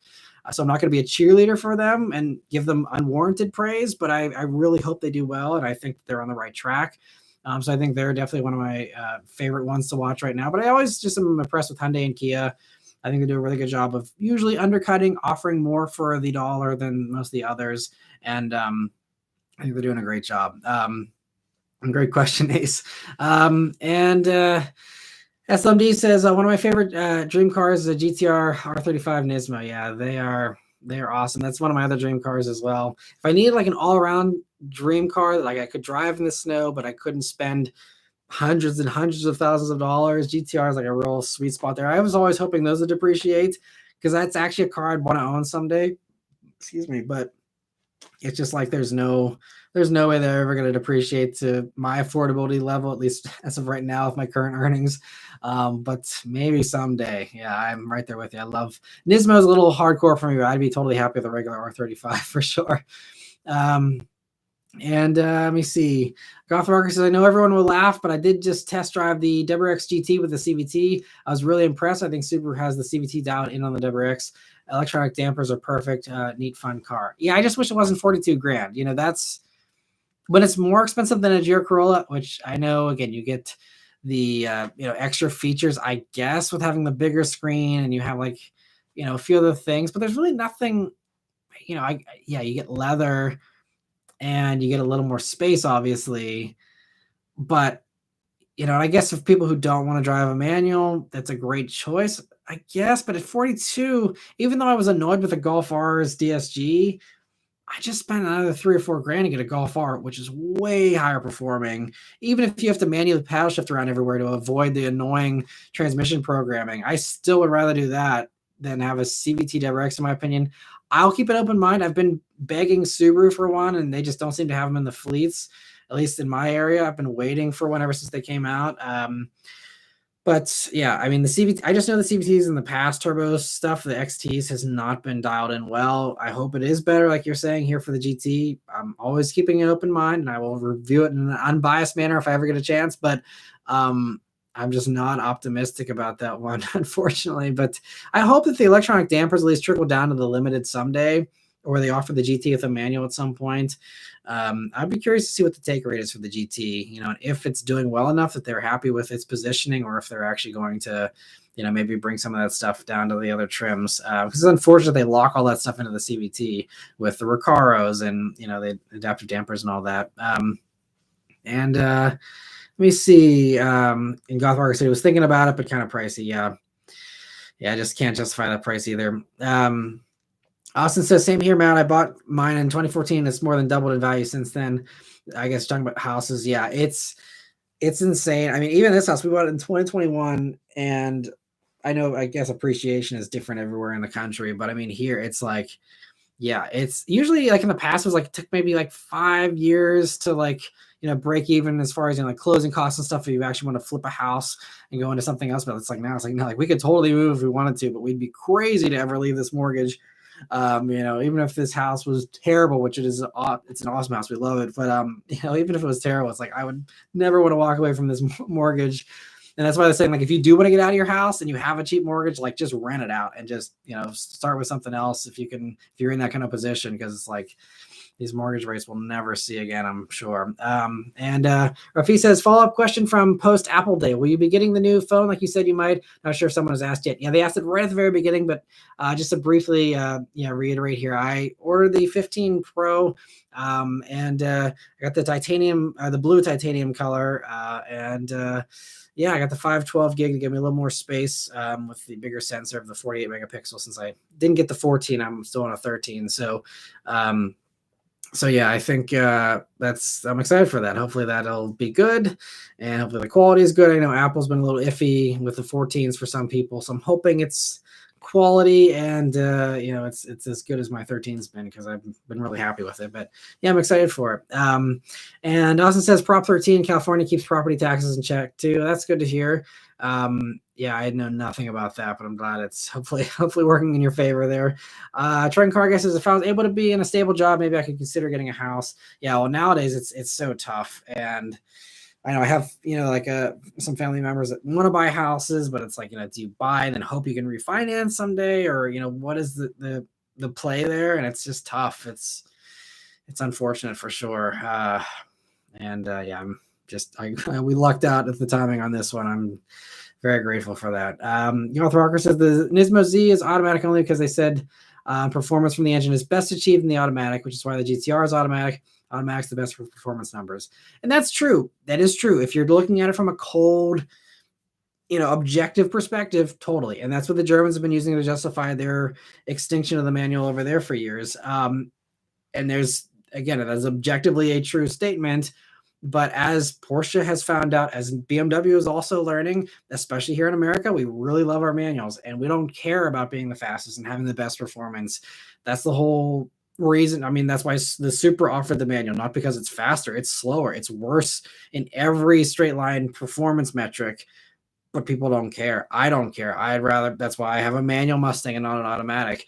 And there's a lot of people that still have that. They want that. And even if it's, not even an engaging car, some people, it's just, they want the fun of shifting themselves in the control. I mean, look at Wrangler manuals. They still sell a decent amount of those, not a sports car or anything, but just something people appreciate that manual. But I think this is why Porsche's now doing more manuals, and they're offering that more and more, because they tried it and they realized it was a wild hit here in the States, especially. So like, okay, we'll do more. And then you have like Volkswagen with a Golf R doing manual only in the States because they know that we love it and we'll pay for it. And so again, Nissan should surely see this stuff. They see that Supra has manual. They see that others are doing manual. And I can understand with the GTR, the justification there, because again, that's like the ultimate halo thing, and that is about ultimate performance. And yes, people would totally buy manual GTRs, but with that, it makes a little more sense. But whenever you already have the manual in the regular Z, and the past Nismos have been manual when those could have been automatic only, like they were, with the, they had the automatic for the Z back then, but they also had the manual. People loved it. Why don't offer the choice? I don't know why they don't offer the choice when the parts are there. With the GTR, it's more complicated because you don't have the parts there. You have to have some kind of crazy manual to handle the power. It's a lot harder for that. But when you have the parts on the shelf with the Nismo, you already have the upgraded clutch. It's an extra 20 horsepower. It can handle it, I'm sure. Or okay, upgrade the clutch again, just like they did for going from 370 to the Z here. So I'm just not buying it. It's an easy cop out. It's a cop out everyone else uses, so I can understand why they think that holds water. But I think most people that understand, how the car market works here in the States, just, it doesn't hold water here. Trenton Car, I guess, he could go on a rant about that, but he won't. Mike says, I watched the Savage Geese video on the CX-90. I think the justification for the 8-speed DCT over choosing ZF8 is a weak argument. Yeah, I don't remember the details. I haven't had time to watch that video yet, but I can tell you I literally was hanging out in a house in Malibu with the chief powertrain guy for the CX-90. And, we were eating sandwiches together and talking through that car. And, that was one of the things, as I said, on the first part of the drive, I was like, I felt a little bit of roughness there. Like, is that something that you're worried about? And I asked him all kinds of other questions, like the direct injection question and a bunch of others. And hopefully Savage Cheese covered all that stuff really well, and probably better than I did for sure. But yeah, I love Mazda. I love that they have the boldness to, blaze their own trail and do things differently and be unapologetic about it. That takes some stones, and I really, admire them for that. But it's one of those things. There's certain things where if you can't beat them, join them. If the ZF8 speed is the best transmission out there, just buy the ZF8 speed and put it in. I think, they said it was the packaging thing, I believe, was their justification. And I can see that, when I look at the cutaways and I look at how they packaged everything, it might be that there truly was just no other better way to package it. But I also think there's workarounds. You can have a bigger transmission tunnel. And yes, there might be compromises, but I think, if you told an average buyer, do you want jerky traffic acceleration and jerky stop start stuff? Which, it's not the end of the world. I'm exaggerating here. It's not horrible, but do you want something that is less smooth than the competition, or do you want a little bit of an extra bump out in your transmission tunnel, or a little bit less foot leg room in the front, or a different type of packaging in some way that might even be invisible to the customer? Like, it's like you got to put, again, yourself in the consumer's standpoint. If they're test driving stuff, they don't care about the engineering behind the scenes. They don't care. They don't appreciate all the work that goes into this stuff. They just say, this one's rough, this one isn't. End of story. And they go buy a Grand Highlander or something else. And so, when it's something that's that simple to people, is this smooth or isn't it? And you are not at the top of that, ranking, it's going to cost them sales. So we'll see how it goes, but I feel like they will not be impressive on test drives as far as the transmission. Everything else will blow people away. They're so refined. They handle amazing. They're really nice cars, super nice interior, nicest interior in the segment. So many nice things, but it's just, it's tough to justify that transmission. I agree, Mike. Nub says, as a super salesperson, the take rate is low. If you're talking, okay, thanks for the insight there, Nub. I appreciate about the WRX GT. I really appreciate it. That's cool. So low take rate. I would have guessed that, but it's good to hear some confirmation there of that. Jazz says, I doubt you can legally rent a house out if you have a mortgage as an owner. Typically, the mortgage does not allow that. If you get a mortgage on a rental property, it's a different rate and contract. Interesting. Yeah, I'm not sure because I do know people that rent out houses, and I didn't think they did a specific different mortgage, but I could be wrong. Maybe that's a different thing depending on the state. I'm not sure. And Luke says, Matt, do you think the 10-speed in the Camaro is much more aggressive than in the Mustang? It's been a while since I've driven a 10-speed Camaro, so I'm not going to be a great point of reference for this. What I can say about the 10-speed, so you're asking about aggressiveness. If you're talking smoothness, they're probably pretty comparable in my opinion. If you're talking about programming as far as aggressiveness and how it reacts, I will say that I don't love the Ford 10-speed. I never have. You watched my original 2018 Mustang review with a 10-speed there. I was like, this transmission's all over the place. What is it doing? It's a fun car. It's still fun with a V8 and a Mustang, and I still, love them, but the transmission is just not well set up, in my opinion. I think the Camaro 10-speed is programmed better. I think that it's been more responsive from, again, my experience, which, again, isn't a vast amount of experience with the Camaro side. But just to me, with my sampling of both many years ago, Camaro was the better one, in my opinion, as far as that goes. But I think if we're ranking all three muscle cars, I would say the ZF 8-speed and the Charger and the Challenger is still better than both 10-speeds in the Camaro and the Mustang. But if we're talking just Camaro and Mustang, Camaro has the win in my book as far as transmission for the automatic. Let me see. So Jazz is talking about the Lucid and says his friend loves it. That's good to hear. And see, Samuel was asking thoughts on Lucid. I don't have any really thoughts. I've never driven one, never even sat in a Lucid, so I don't really have much experience. There was one available in the press fleet. I declined asking for it. I didn't even bother because I just know that especially expensive electric vehicles do terrible on this channel. And so I just didn't even bother with it. I would personally have been curious to see what it's like, but it's just not worth spending the man hours that it needs for me to film it and edit it and do that for it to, make only a few bucks on YouTube. So just didn't take that offer. So yeah. They seem promising though. They're very expensive in many cases, but the Sapphire things seem amazing. So it'd be fun to drive for sure, but don't know if I'll ever make the leap to the Lucids, at least until they get a more affordable model out, maybe that maybe would have some more interest with my viewers. But as of right now, no one would watch that video, unfortunately. So that's why I won't have any Lucid coverage here. Let me see. So Goth Rocker says the Subaru salesman said they sell the premium trim WRXs the most. Second is the base, then limited, then GT. Interesting. That's cool to hear from them. Yeah, I'm actually kind of surprised that Subaru builds as many base WRXs as they do. But I actually have to really respect them for that because a lot of companies don't like building their base models. You don't make as much profit off those base models. But Subaru's building them and people are buying them. And I think that's great that people are actually buying base models. It's a great base model. People are buying them, supporting them, and Subaru's actually offering them and building them in good quantities and making them really well with their availability, which is great. I think it's really respectable of Subaru to do that. It's one of the really good things. Yes, again, I have my own rants about Subaru, but doing a lot of base models is really cool they do, because I think that's why they've one of the lowest transaction prices in the car industry. Subaru just really focuses on keeping their prices low and actually offering the low models that people actually want and not forcing everyone to go, oh, sorry, we only have limiteds for the first 6 months. They're actually putting them out there, and I really appreciate that for them. Ace of Spades says, with the Golf R, an example where you preferred the DSG over the manual. Actually, I preferred the manual over the DSG because the DSG programming was just terrible, in my opinion. The manual in the Golf R, that wasn't amazing either. I'm still kind of lukewarm on the Golf R, unfortunately, in all the ways. I would just honestly, unless you must have all-wheel drive for some reason, I would just say get a GTI. I like the GTI better. It's more value for your money, performance-wise. It's not much slower. It doesn't feel much slower. The Golf R doesn't feel wildly faster than a GTI. So from a seat of your pants thing, either, I feel like GTI, just go for a GTI.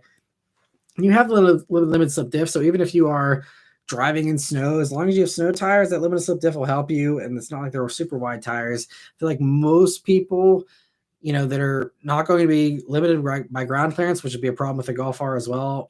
For average mild snow, I think the GTI would still be fine anyway. So to me, I just say skip the Golf R and get a GTI. Save yourself all the money. Jazz says, Matt, why do you like manual transmissions? What am I missing? I used to buy them when gas mileage was better for the manual. There are fewer other gadgets on a car that need your other hand. So for me, I love manual because of the engagement. I like the control. I like being my own transmission programming and not being dependent on a computer trying to figure out what I want. I tell it what I want and I make it happen.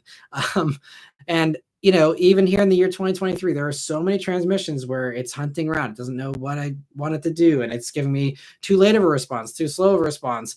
It's picking the wrong gear. It's trying to hypermile when I don't want to hypermile. And yes, there's manual shifting, but that's not always a great experience. And I don't want to always be having to bother with that. If I'm in an automatic car, I want to have it do everything automatically. But if I'm in a manual, I don't have that choice. And so it's just like I'm in that mindset of I'm going to shift this around manual all the time myself. And also, most transmissions that are automatics aren't set up to be manually shifted all the time anyway. So doing that, I've heard, can potentially wear them out faster. I don't know if that's true or not, but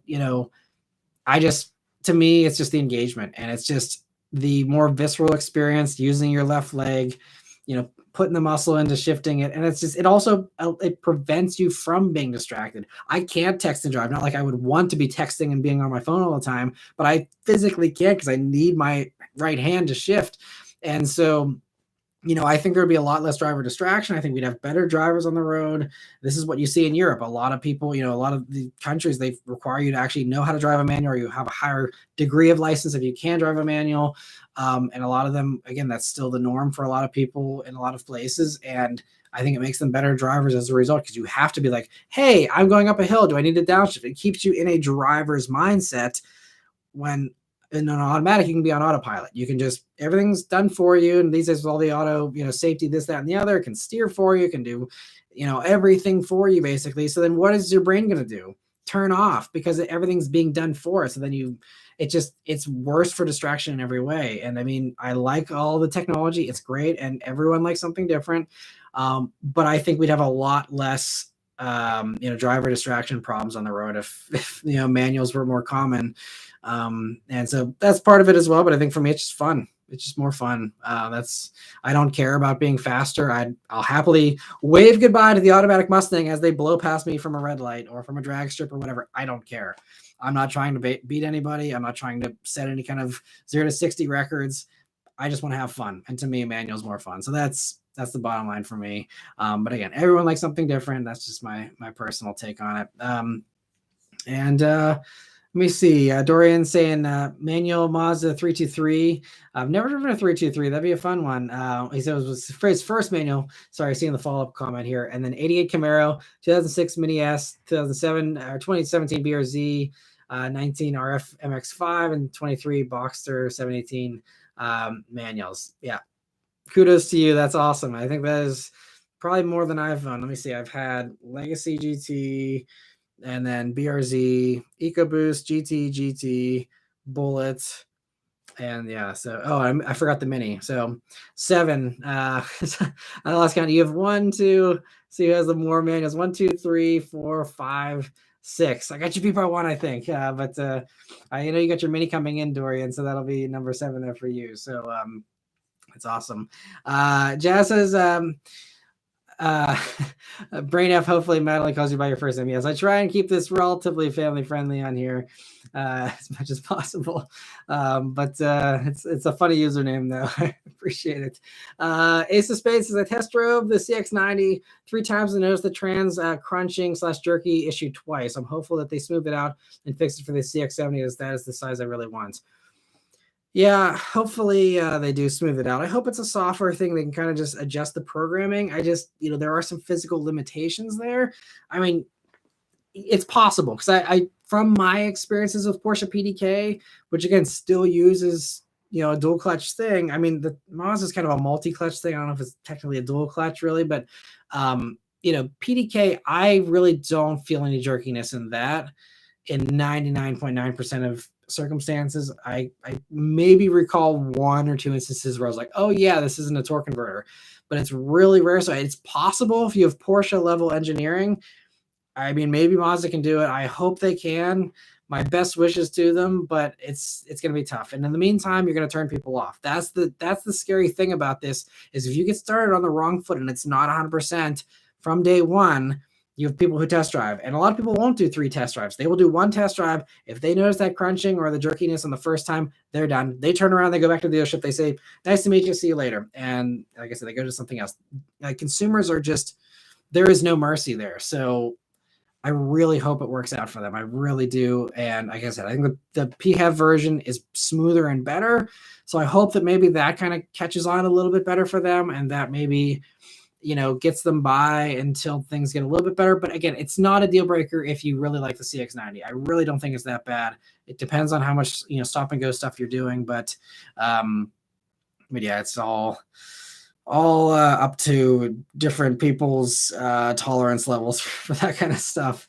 Again, being a manual driver, I'm used to a little bit of jerkiness, so for me, it's not the end of the world. But, for someone getting out of, some other 3-row crossover, it's going to be a harder thing, I think. Let me see. So Nub says, I have had a white WRX GT on the lot for months with thousands off, and it still doesn't move.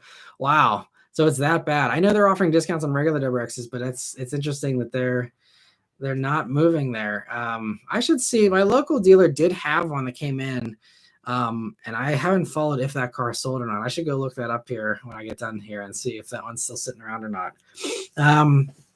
Daniel says, do you think a review of the Plaid would do well?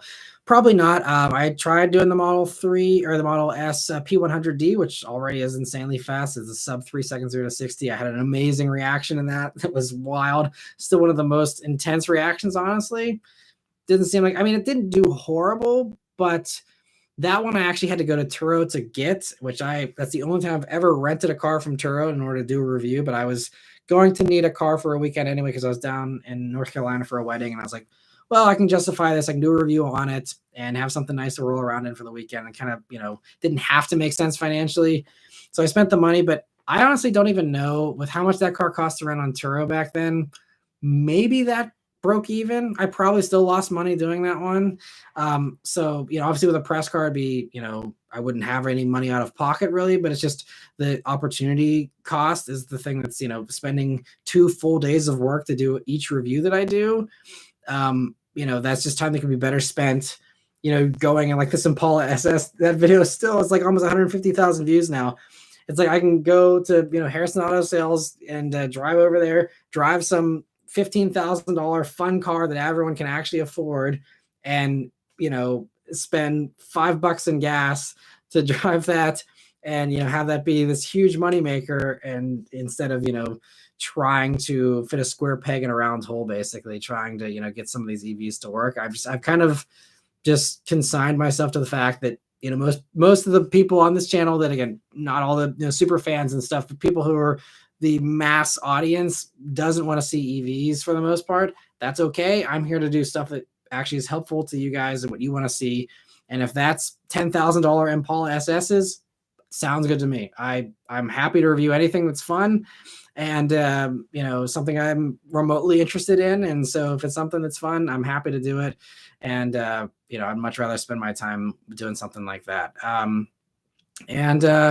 Let me see. Isaac's surprised that people don't like manuals. Yes, there's a lot of people that just think that manuals are a silly waste of time. And that why would you ever want a slower car? It's just a different way of thinking. But Austin says, hey, Matt, do you think big manufacturer car shows these days are numbered? Seems since COVID, manufacturers have figured out online reveals work better for them since they have more control. Absolutely. If you knew the kind of money that they spent on these car show displays, it makes no sense. And I think COVID really enlightened them to that. The benefits of that, it's just like everyone expected everyone else to be at the car show. So they just did it kind of as one of those things like, oh, everyone in here's having potato chips, so I guess I should have potato chips. It's just one of those kind of things, I think, for a long time. And now they've realized, like, why were we doing this? Because it just, there's still some appeal there, but a lot of that stuff they can do on the dealer level. They can have these dealer car shows like the Pittsburgh Auto Show. No manufacturer really does much. It's mostly just dealer displays, and it still serves the same purpose. You can even send, the press cars and send some demos and stuff, so you don't have your actual inventory getting wrecked by, thousands of people sitting in them all weekend. But like, other than that, like, you send stuff through the dealer level, people still sit in them, people still get to check stuff out. Why have these insane displays and these displays these car companies do are millions of dollars for their little thing that says, Chevrolet and has a giant screen and a bunch of weird little kiosks and stuff. Like, those millions of dollars, whenever, they don't fly us first class, but they could fly all of us journalists first class, put us up in the nicest place imaginable, feed us all caviar for a weekend, and I would still be paying way less money, for the actual journalists. Like, the problem is, with the auto shows, it's more inclusive, and you can have anyone. You have 5 subscribers, you can go to the auto show and film stuff, and it's great. But as far as the actual, 90% of the coverage, you can, again, roll out the red carpet for the top journalist, get the same kind of coverage that you really need, and save tons and tons of money. And so it makes way too much sense, for them to ever go back. So yeah, I think car shows are definitely on their way out for good, and there's no return for them. It's unfortunate, but that's just, the way it's turned out. All right, let me see here some other questions. Hopefully my mouse doesn't die, because then I may not be able to get caught up on the questions that I get behind on here. So the pressure's on. I think, let me check my battery here on this mouse to make sure it's not. Okay, I still got 2% left, so I think I will make it through this live stream, hopefully. We'll see. All right, let me see other questions here. Chemical Pie says, true in Poland, for example, the majority of cars are manuals, automatics or luxury. And I'm sure, well, I guess I shouldn't say I'm sure, but I would venture a guess that there are probably less accidents per 1,000 people in Poland than there are in the States. I could be wrong, but just a guess. Trucking car, I guess, is manual to me is just more enjoyable driving experience, even if my manual car has blown shocks and is bouncing like a lowrider. That sounds like a lot of fun, actually. That would be hilarious. I know, trucking car, you want to wait for your Magnum to be totally good before I do a review, which makes sense, but it'd be hilarious to do a review on blown shocks. Probably would be sketchy, and I probably wouldn't want to do it from a safety standpoint, but that would be a fun thing to review for sure. I've driven my fair share of cars with blown shocks before. That is always an interesting experience. Anyway, Golf Marker says, Lincoln Aviator drove it a few times while the Continental was in the dealership for service. It's very nice and smooth. I know more expensive than the CX-90, but for some reason I feel Mazda rushed it. Yeah, I don't know. I mean, the thing with Mazda is sometimes they really are, I don't know, they justify things in their own way. They do things their own way, and they have their justifications, and they stand by it. Case in point is the lack of touchscreens for the longest time. And they're saying it is objectively better to have this controller. We have done thousands of tests of staring at people's eyeballs with cameras and saying how much time is off the road using this controller versus using a touchscreen. And they have all the scientific data to say this controller is better. But that doesn't matter because people want a touchscreen. And, there's just those types of things where, Mazda sticks to their guns. And so I think that the transmission might be them being like, this is the right way to do this. This is good enough. Everyone should be okay with it, and force the consumers to be okay with it and be like, okay, you really like the CX-5? Well, then you have to deal with a controller. If you don't like it, too bad. The CX-5 is amazing. If you want to have the amazingness of the CX-5, deal with a controller. And people do. Many people do. I mean, at least around here, there's CX-5s everywhere. My sister has one. My neighbor has one. Everyone around me, I seem to see them, dozens a day. And do you think all those people would rather have a touchscreen? Probably most of them would, but they live with it. I think there may be some of that with the CX-90. People will say, I really wish this had a torque converter, but it's an amazing vehicle. It drives amazing. I love the way it looks, whatever, the thing is that they're justifying it with, and they will live with it. And I think it won't be the end of the world. And there's also a possibility that maybe it will get better with time. All these CX-90s I've been driving have been, having 500 miles on them, 1,000 miles on them. Maybe give it 10,000 miles and it might smooth out or something. I don't know. Maybe Mazda knows that stuff and they're just not forthcoming with some of that information. But, maybe they've done the data tests and they've said, hey, look, when this, hits 50,000 miles, it'll be smooth as butter or something. And they think that makes it okay. I don't know. There's could be some other stuff behind the scenes. It's hard to say, but hopefully it works out for them. And let me see. A Silva says, it's okay, man. I sometimes forget about Mini as well. Dorian says, PDK Porsche replacements, extremely rare, is over 25 grand as far as people on the forum said. Wow, I didn't realize it was that expensive. I guess that is part of why it's so good. With Porsche, with their witchcraft of engineering, it's just insane the kind of stuff they can pull off. Luke says, any 24 Mustang reviews coming soon? Started seeing a few new ones on local lots popping up. Haven't had any progress there on that. I'm not sure, Luke, if you were in the previous live streams. Sorry, I have a floating fuzz or something there. Anyway, no leads on 24 Mustangs. No one that has bought one has offered it to me yet. Ford is very slow with sending cars to this press fleet. I'm still waiting on a Bronco Raptor, which has been out for like a year now. I mean, I literally just had a Raptor R, like 2 months ago, and that came out last fall. They are so slow. So I don't know why. I've even like reached out to my Ford rep for the area and was like, hi, I would like to review the Mustang, please. Like I have so many people that I know want to hear my thoughts on it. Again, they don't care because they're going to sell them no matter what. It doesn't matter what I say, but it's just, I really want to review it. And a lot of Motor Week's waiting to, have one. They're in the same fleet as me. I'm sure Sophion, he's in the same fleet as me from Redline Reviews. He would love to spend a week with one. But we have some decent pull in this area and they just still don't. They're just so slow and we're all in the same boat. We're all waiting for those vehicles. So won't get one from Ford at least until next summer. If I even ever get one from Ford, there's been a lot of Ford stuff that I've never had. They never sent the Mach 1 to our fleet here. And so never reviewed a Mach 1 for that reason, because they never sent one in. I have had a few people offer Mach 1s, and stay tuned for that. I'm hoping to actually review one relatively soon. And members, I will probably fill you in on that a little bit more here in the coming weeks. But yeah, no leads on 24 Mustangs. And it's tough with dealers. I have a couple Ford dealers that I could work with, but they don't want to put miles on cars that they're trying to sell, especially me, like actually doing red line runs and stuff. Like no one wants to have some idiot redlining their car for a video, that they weren't then going to buy, so I don't want to do a dealer car. So it's really just, I'm at the mercy of someone buying one and offering it to me. And if that doesn't happen, then it'll be next summer or, sometime in the future that I will someday review a 24 Mustang. So sorry, I don't have any coverage of them. There's a lot of people that were surprised that I didn't get invited on the media launch, including some of my other journalist friends. But it's just, Ford would rather invite TikTokers that have never driven a car before instead of having me review it. So it is what it is. And Double Strike Photo says, hey, Matt, did you end up attending the Cars Are the Stars event in Minerva, Ohio yesterday? It's a mega cars and coffee style event with a number of handpicked show cars. I had no clue that was a thing. I've never heard of that before, but that's really cool. I'll have to check that out next year whenever that happens again. That sounds like fun. Maybe if you don't mind, send me a message or something next time.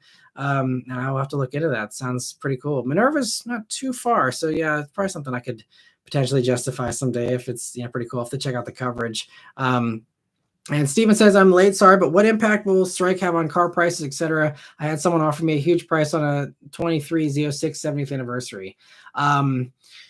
So yes, Steven, yeah, I'm sure. Well, that's in a very special car anyway, so I'm sure you're going to get all kinds of crazy offers on that too. But as far as the strike, any car that is currently subject to that strike, like the Wranglers, the Gladiators, all that kind of stuff that's currently on the strike list of cars to not build. Those will go up for sure. And the new inventory is going to, skyrocket on those. Dealers are going to, be salivating at all the markups again. They're going to love it because, the pandemic was the most profitable time for most car dealers. Most of them, there are some outliers, of course, but most of them never made more money than they made in the pandemic. Like that has been an all-time record for most of them. And seeing the strikes, they'll be like, yes, please, like quit making cars for a long time so they can charge 50 grand extra on top of everything and treat them all like they are the last examples on planet Earth. So I don't know how long the strike's going to last. So that's going to really be the thing that'll decide it is, if this goes on for a long time, then yes, you're going to see not only the new car stuff go up in prices, but you're going to see used stuff, go through the roof even more. And it's just going to be, all crazy like it's been the past couple of years again. It'll be that whole same thing all over again. So, we'll see. It's unfortunate. And it's just something that hopefully both sides can work it out. But in the meantime, yeah, I would say everything's going to go up for sure. And So it might be too late already. I don't know, because I'm sure dealers are already wise to this and they're already marking everything up as fast as they can.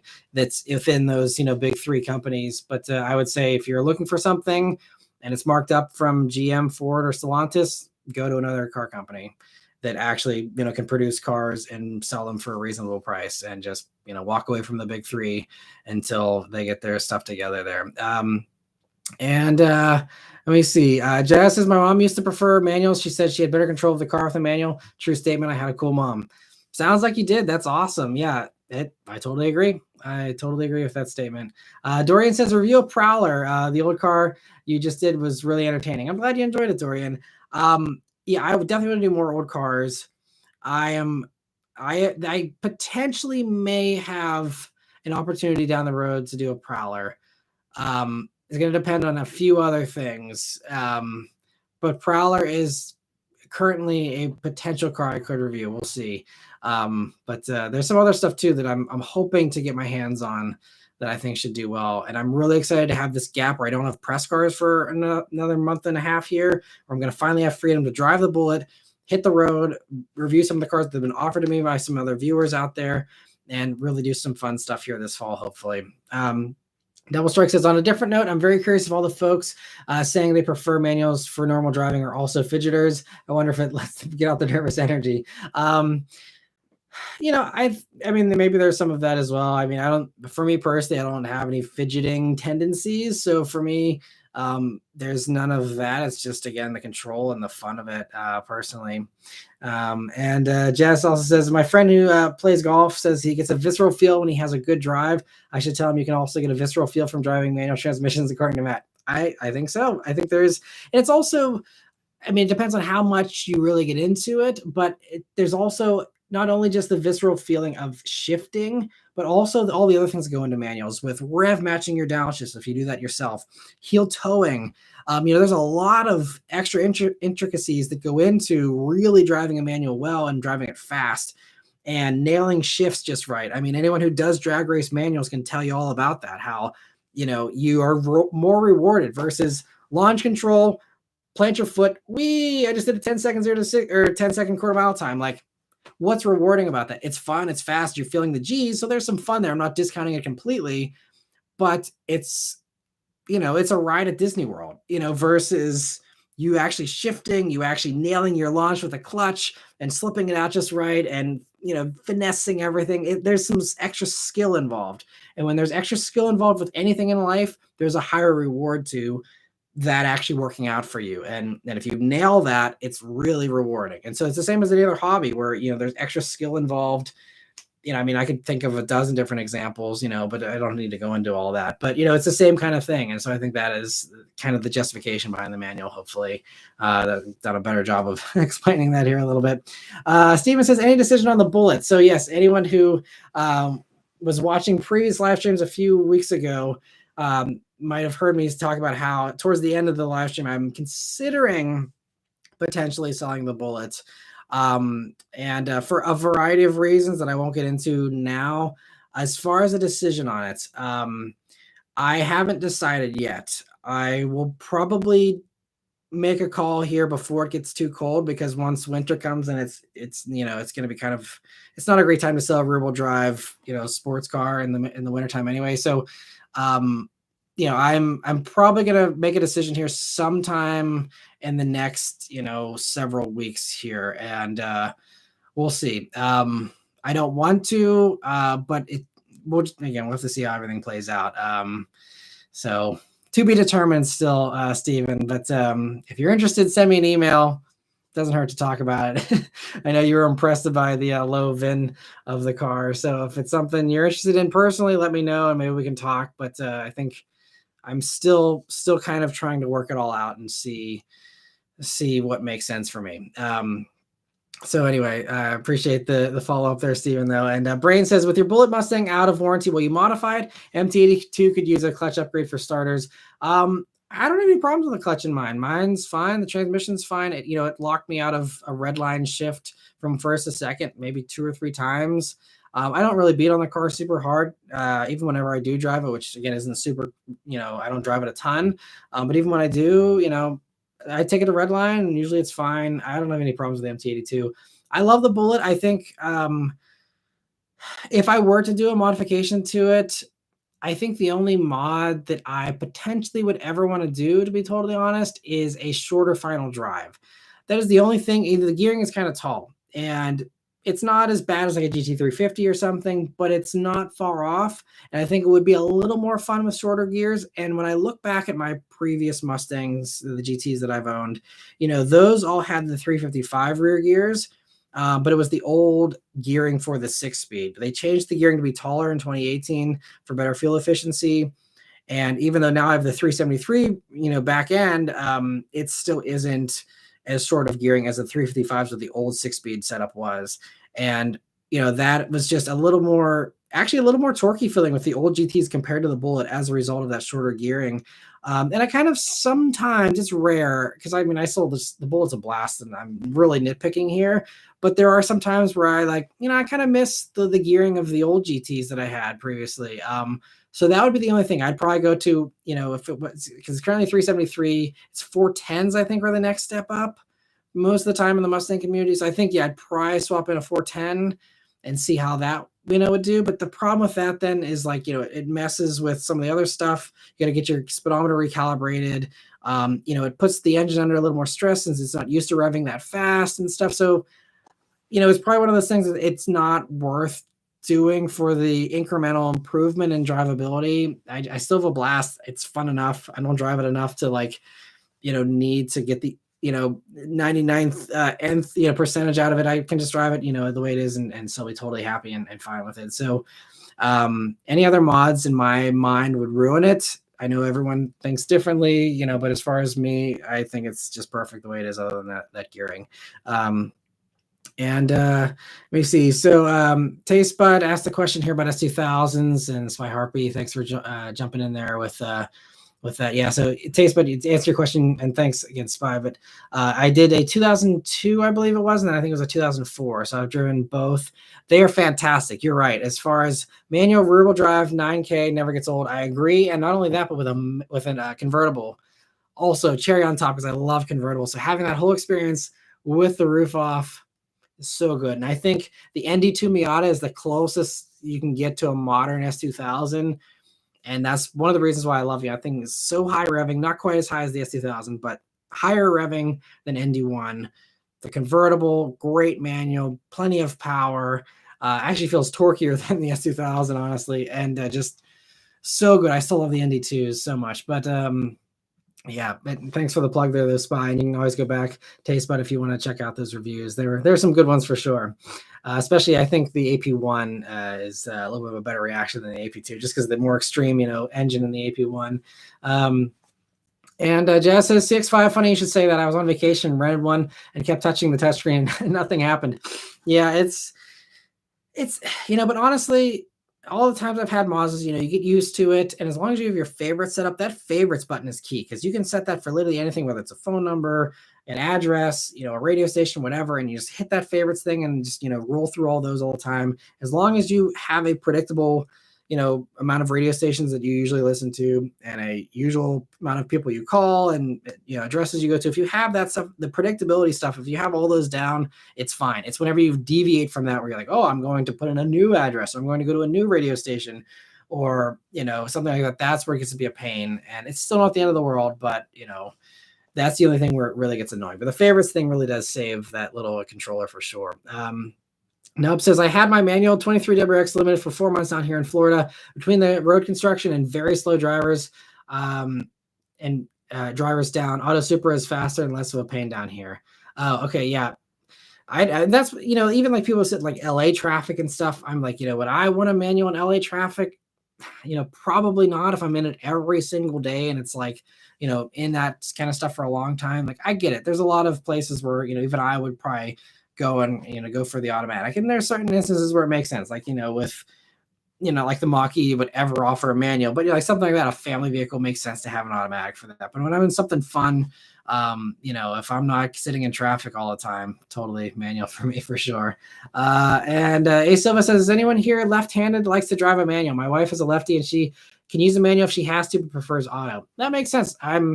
I don't know. Yeah, I'd be curious if anyone else is a lefty. I'm a righty, so for me, it's not an issue. But maybe the solution for her would be to get a right-hand drive car, get a Japanese import. That was an adjustment thing, having to, or something from the UK, obviously. But having the, excuse me, left-handed shifter. I'm kind of ambidextrous, so for me, it wasn't a big of a deal. But I think for a lot of people, yeah, if you're right-handed and you go into a JDM car, it's definitely an adjustment for sure. That'd be awesome. Sell your wife on a right-hand drive car with a manual. That'd be awesome. But I'm sure that would be have its own challenges. Toll booths are really hard. Drive-throughs are really hard for food and stuff because you have to like use like a extension like tool for like people who can't reach upper shelves and like use that's what people use whenever they like are trying to get toll booth tickets, which I guess is kind of a thing of the past now, but getting your drive through takeout, all that kind of stuff. But aside from that, right-hand drive would be a blast, I think. It says, hey, Matt, happy Sunday. Hope you and the family are doing well. Fun question. McLaren F1 or Carrera GT? Thanks for joining in, and hope you're doing well. Hope married life's treating you well, too. As far as your question, I'd go McLaren F1. It's just way cooler with the central seating position, and I'm still just scarred with Carrera GTs because of Paul Walker. So for me, Carrera GT is just not a car I would ever want to own or want to be in or anything like that. Just it's an amazing car. It's a personal thing for me. I just not into Carrera GTs anymore, unfortunately. Jasmo says a Silva. Yeah, good question about the left-handed people with manuals. Yeah, I think it's a good one for sure. MG says, I can't wait to see your take on the Mach 1. I recently bought mine with a Tremec 6-speed, and I love it. I don't understand why someone would pick the 10-speed over the Tremec. Yeah, especially with the Tremec being as good as it is, it's tough to justify the 10-speed unless you're just looking for, again, a traffic cruiser. Otherwise, I totally agree. And congrats on picking one up. That's awesome. Austin says, hey, Matt, how did your junkyard finds and car market price updates do for the channel? I really enjoyed those. They were a nice change of pace. I appreciate that, Austin. Unfortunately, so the car market videos seem to do okay in the beginning, but they got old fast, it seems, for the regular viewers on the channel. The first few was like, oh, this is new and fun, and people liked it. But as they dragged on and I was doing more and more of them, people tuned in less. So I think it was one of those things that was fun for the newness factor, but what didn't actually have staying power. So that's why I didn't keep doing them. Maybe it was just the cars I picked potentially as well. But there's not an unlimited supply of good deals out there. So that was also kind of a limiting factor for that. It was only so far that I could have taken that series as well. And the fact that, again, just kind of dropped off pretty quickly told me that there was just either I just picked the wrong cars and I should have done stuff that was a less good value in my opinion and just talked about those, or people just got over it pretty quickly. As far as the junkyard finds, unfortunately that video did not do well. I'm really bummed that it didn't, but it just did not well in my opinion. And so I really want to do more of those because I love walking through junkyards. I think it is so cool, and I guess it's just one of those things where like my interests don't align with, again, the mass viewership and what the other 440,000 subscribers want to see, not what the 93, 94 people currently watching this live stream want to see.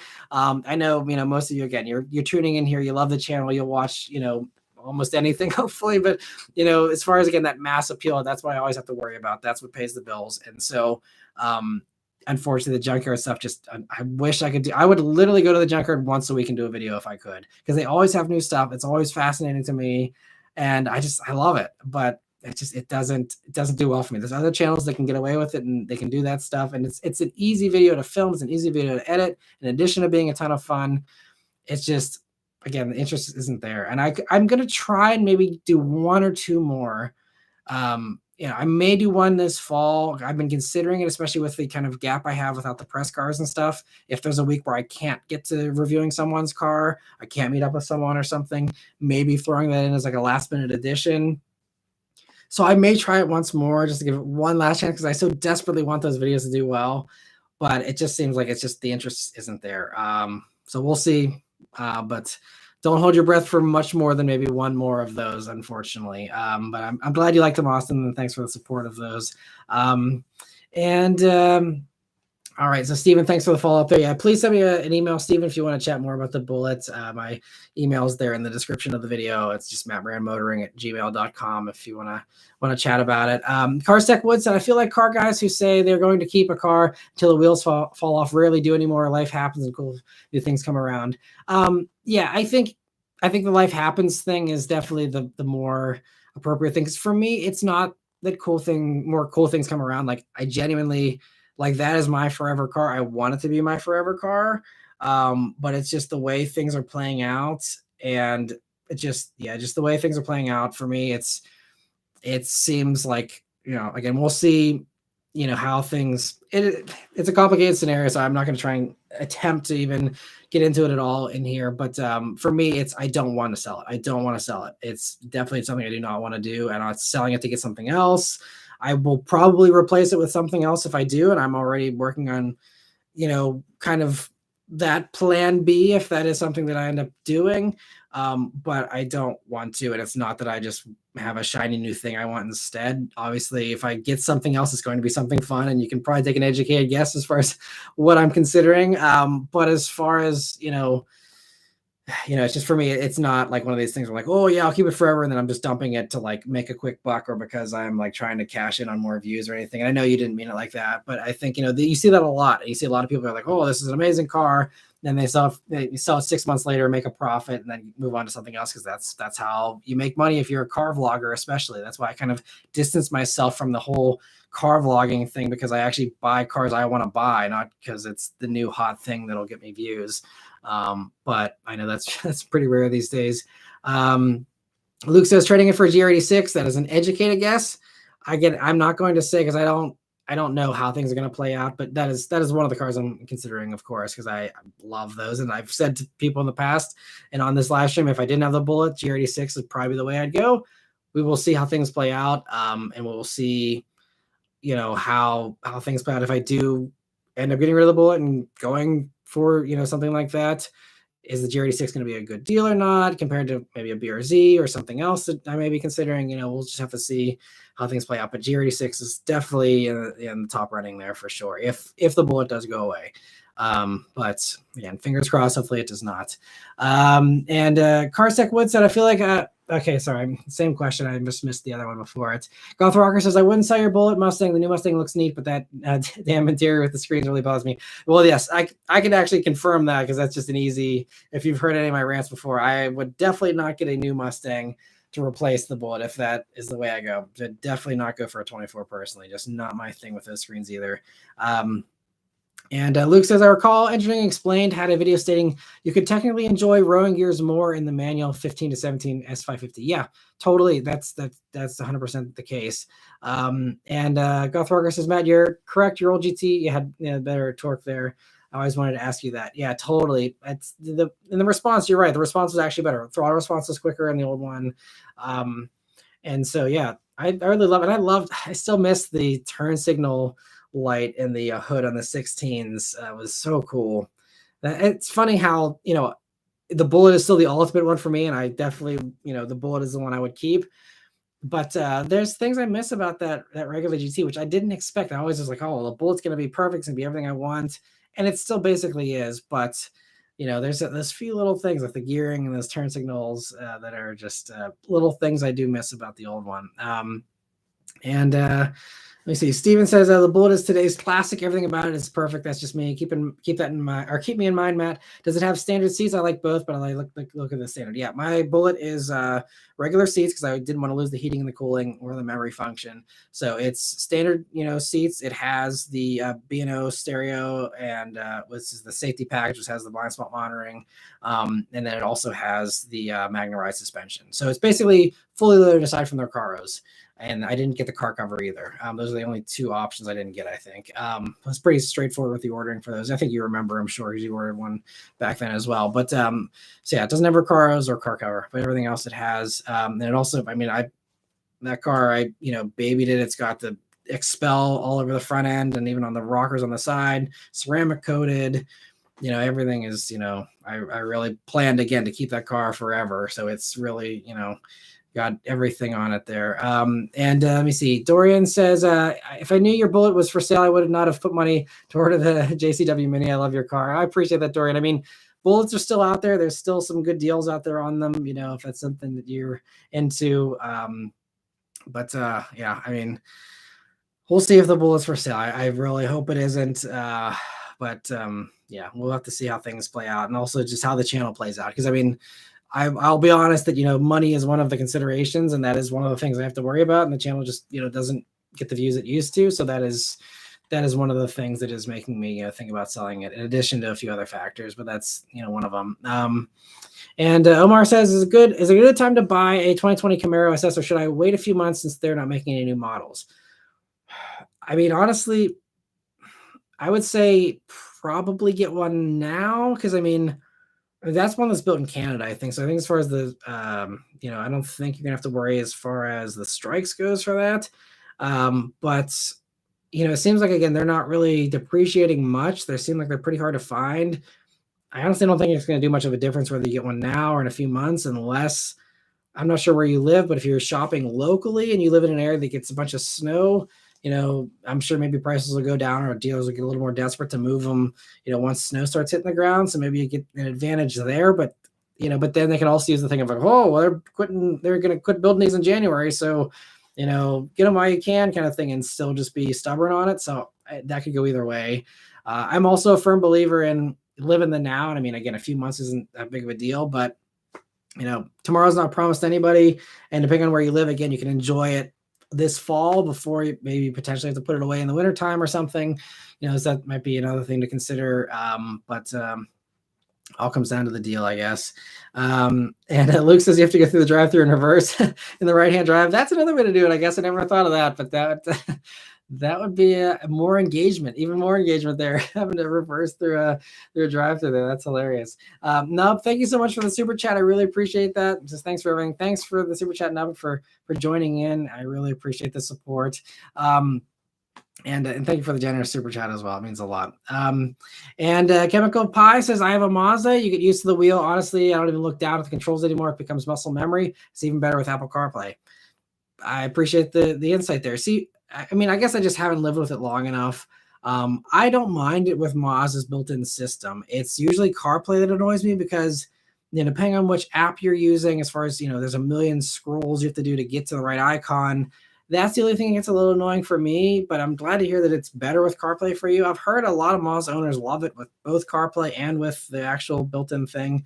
And I think Mazda, agrees that, that is that really the thing is, your muscles do get used to that stuff. And a lot of people can use that without looking at all, because you just remember how many turns it takes to get to certain things. And I can see that being the case. So that's why I, even though I say like, this is annoying to me in my experience, because that is my experience in that moment. Yeah, over a longer period of time, I'm sure it does improve. But basically everything, you can learn to get used to anything, So I think there's a lot of that, I guess I should maybe underline that in my reviews more sometimes, is that I've had this for a week and this annoys me. Will this still annoy me 6 months later? Maybe it'll annoy me more. Maybe it'll annoy me less, and maybe I should, highlight that the potential for things to change, and, experiences to change, or opinions to change over time on stuff. And that's something that happens for a lot of people. There's some things they push through and they buy a car because even though they don't love something, they really want X, Y, and Z. And so they go for it. And then they end up, being like, oh, this isn't so bad. So that's a very good point. Thanks for pointing that out. And Stephen, thank you so much for the very generous super chat as well. I really appreciate it. And your support, Stephen, is always appreciated, and everyone here that is joining. I see we're just crossed over 2 hours. I always enjoy these chats so much that I always lose track of time as well, which hopefully you guys have been enjoying this as well. So I'll try and get the last few member questions here, and then we'll head out. But let me see. So Dorian says, yeah, the Porsche GT is spooky. With the Carrera GT.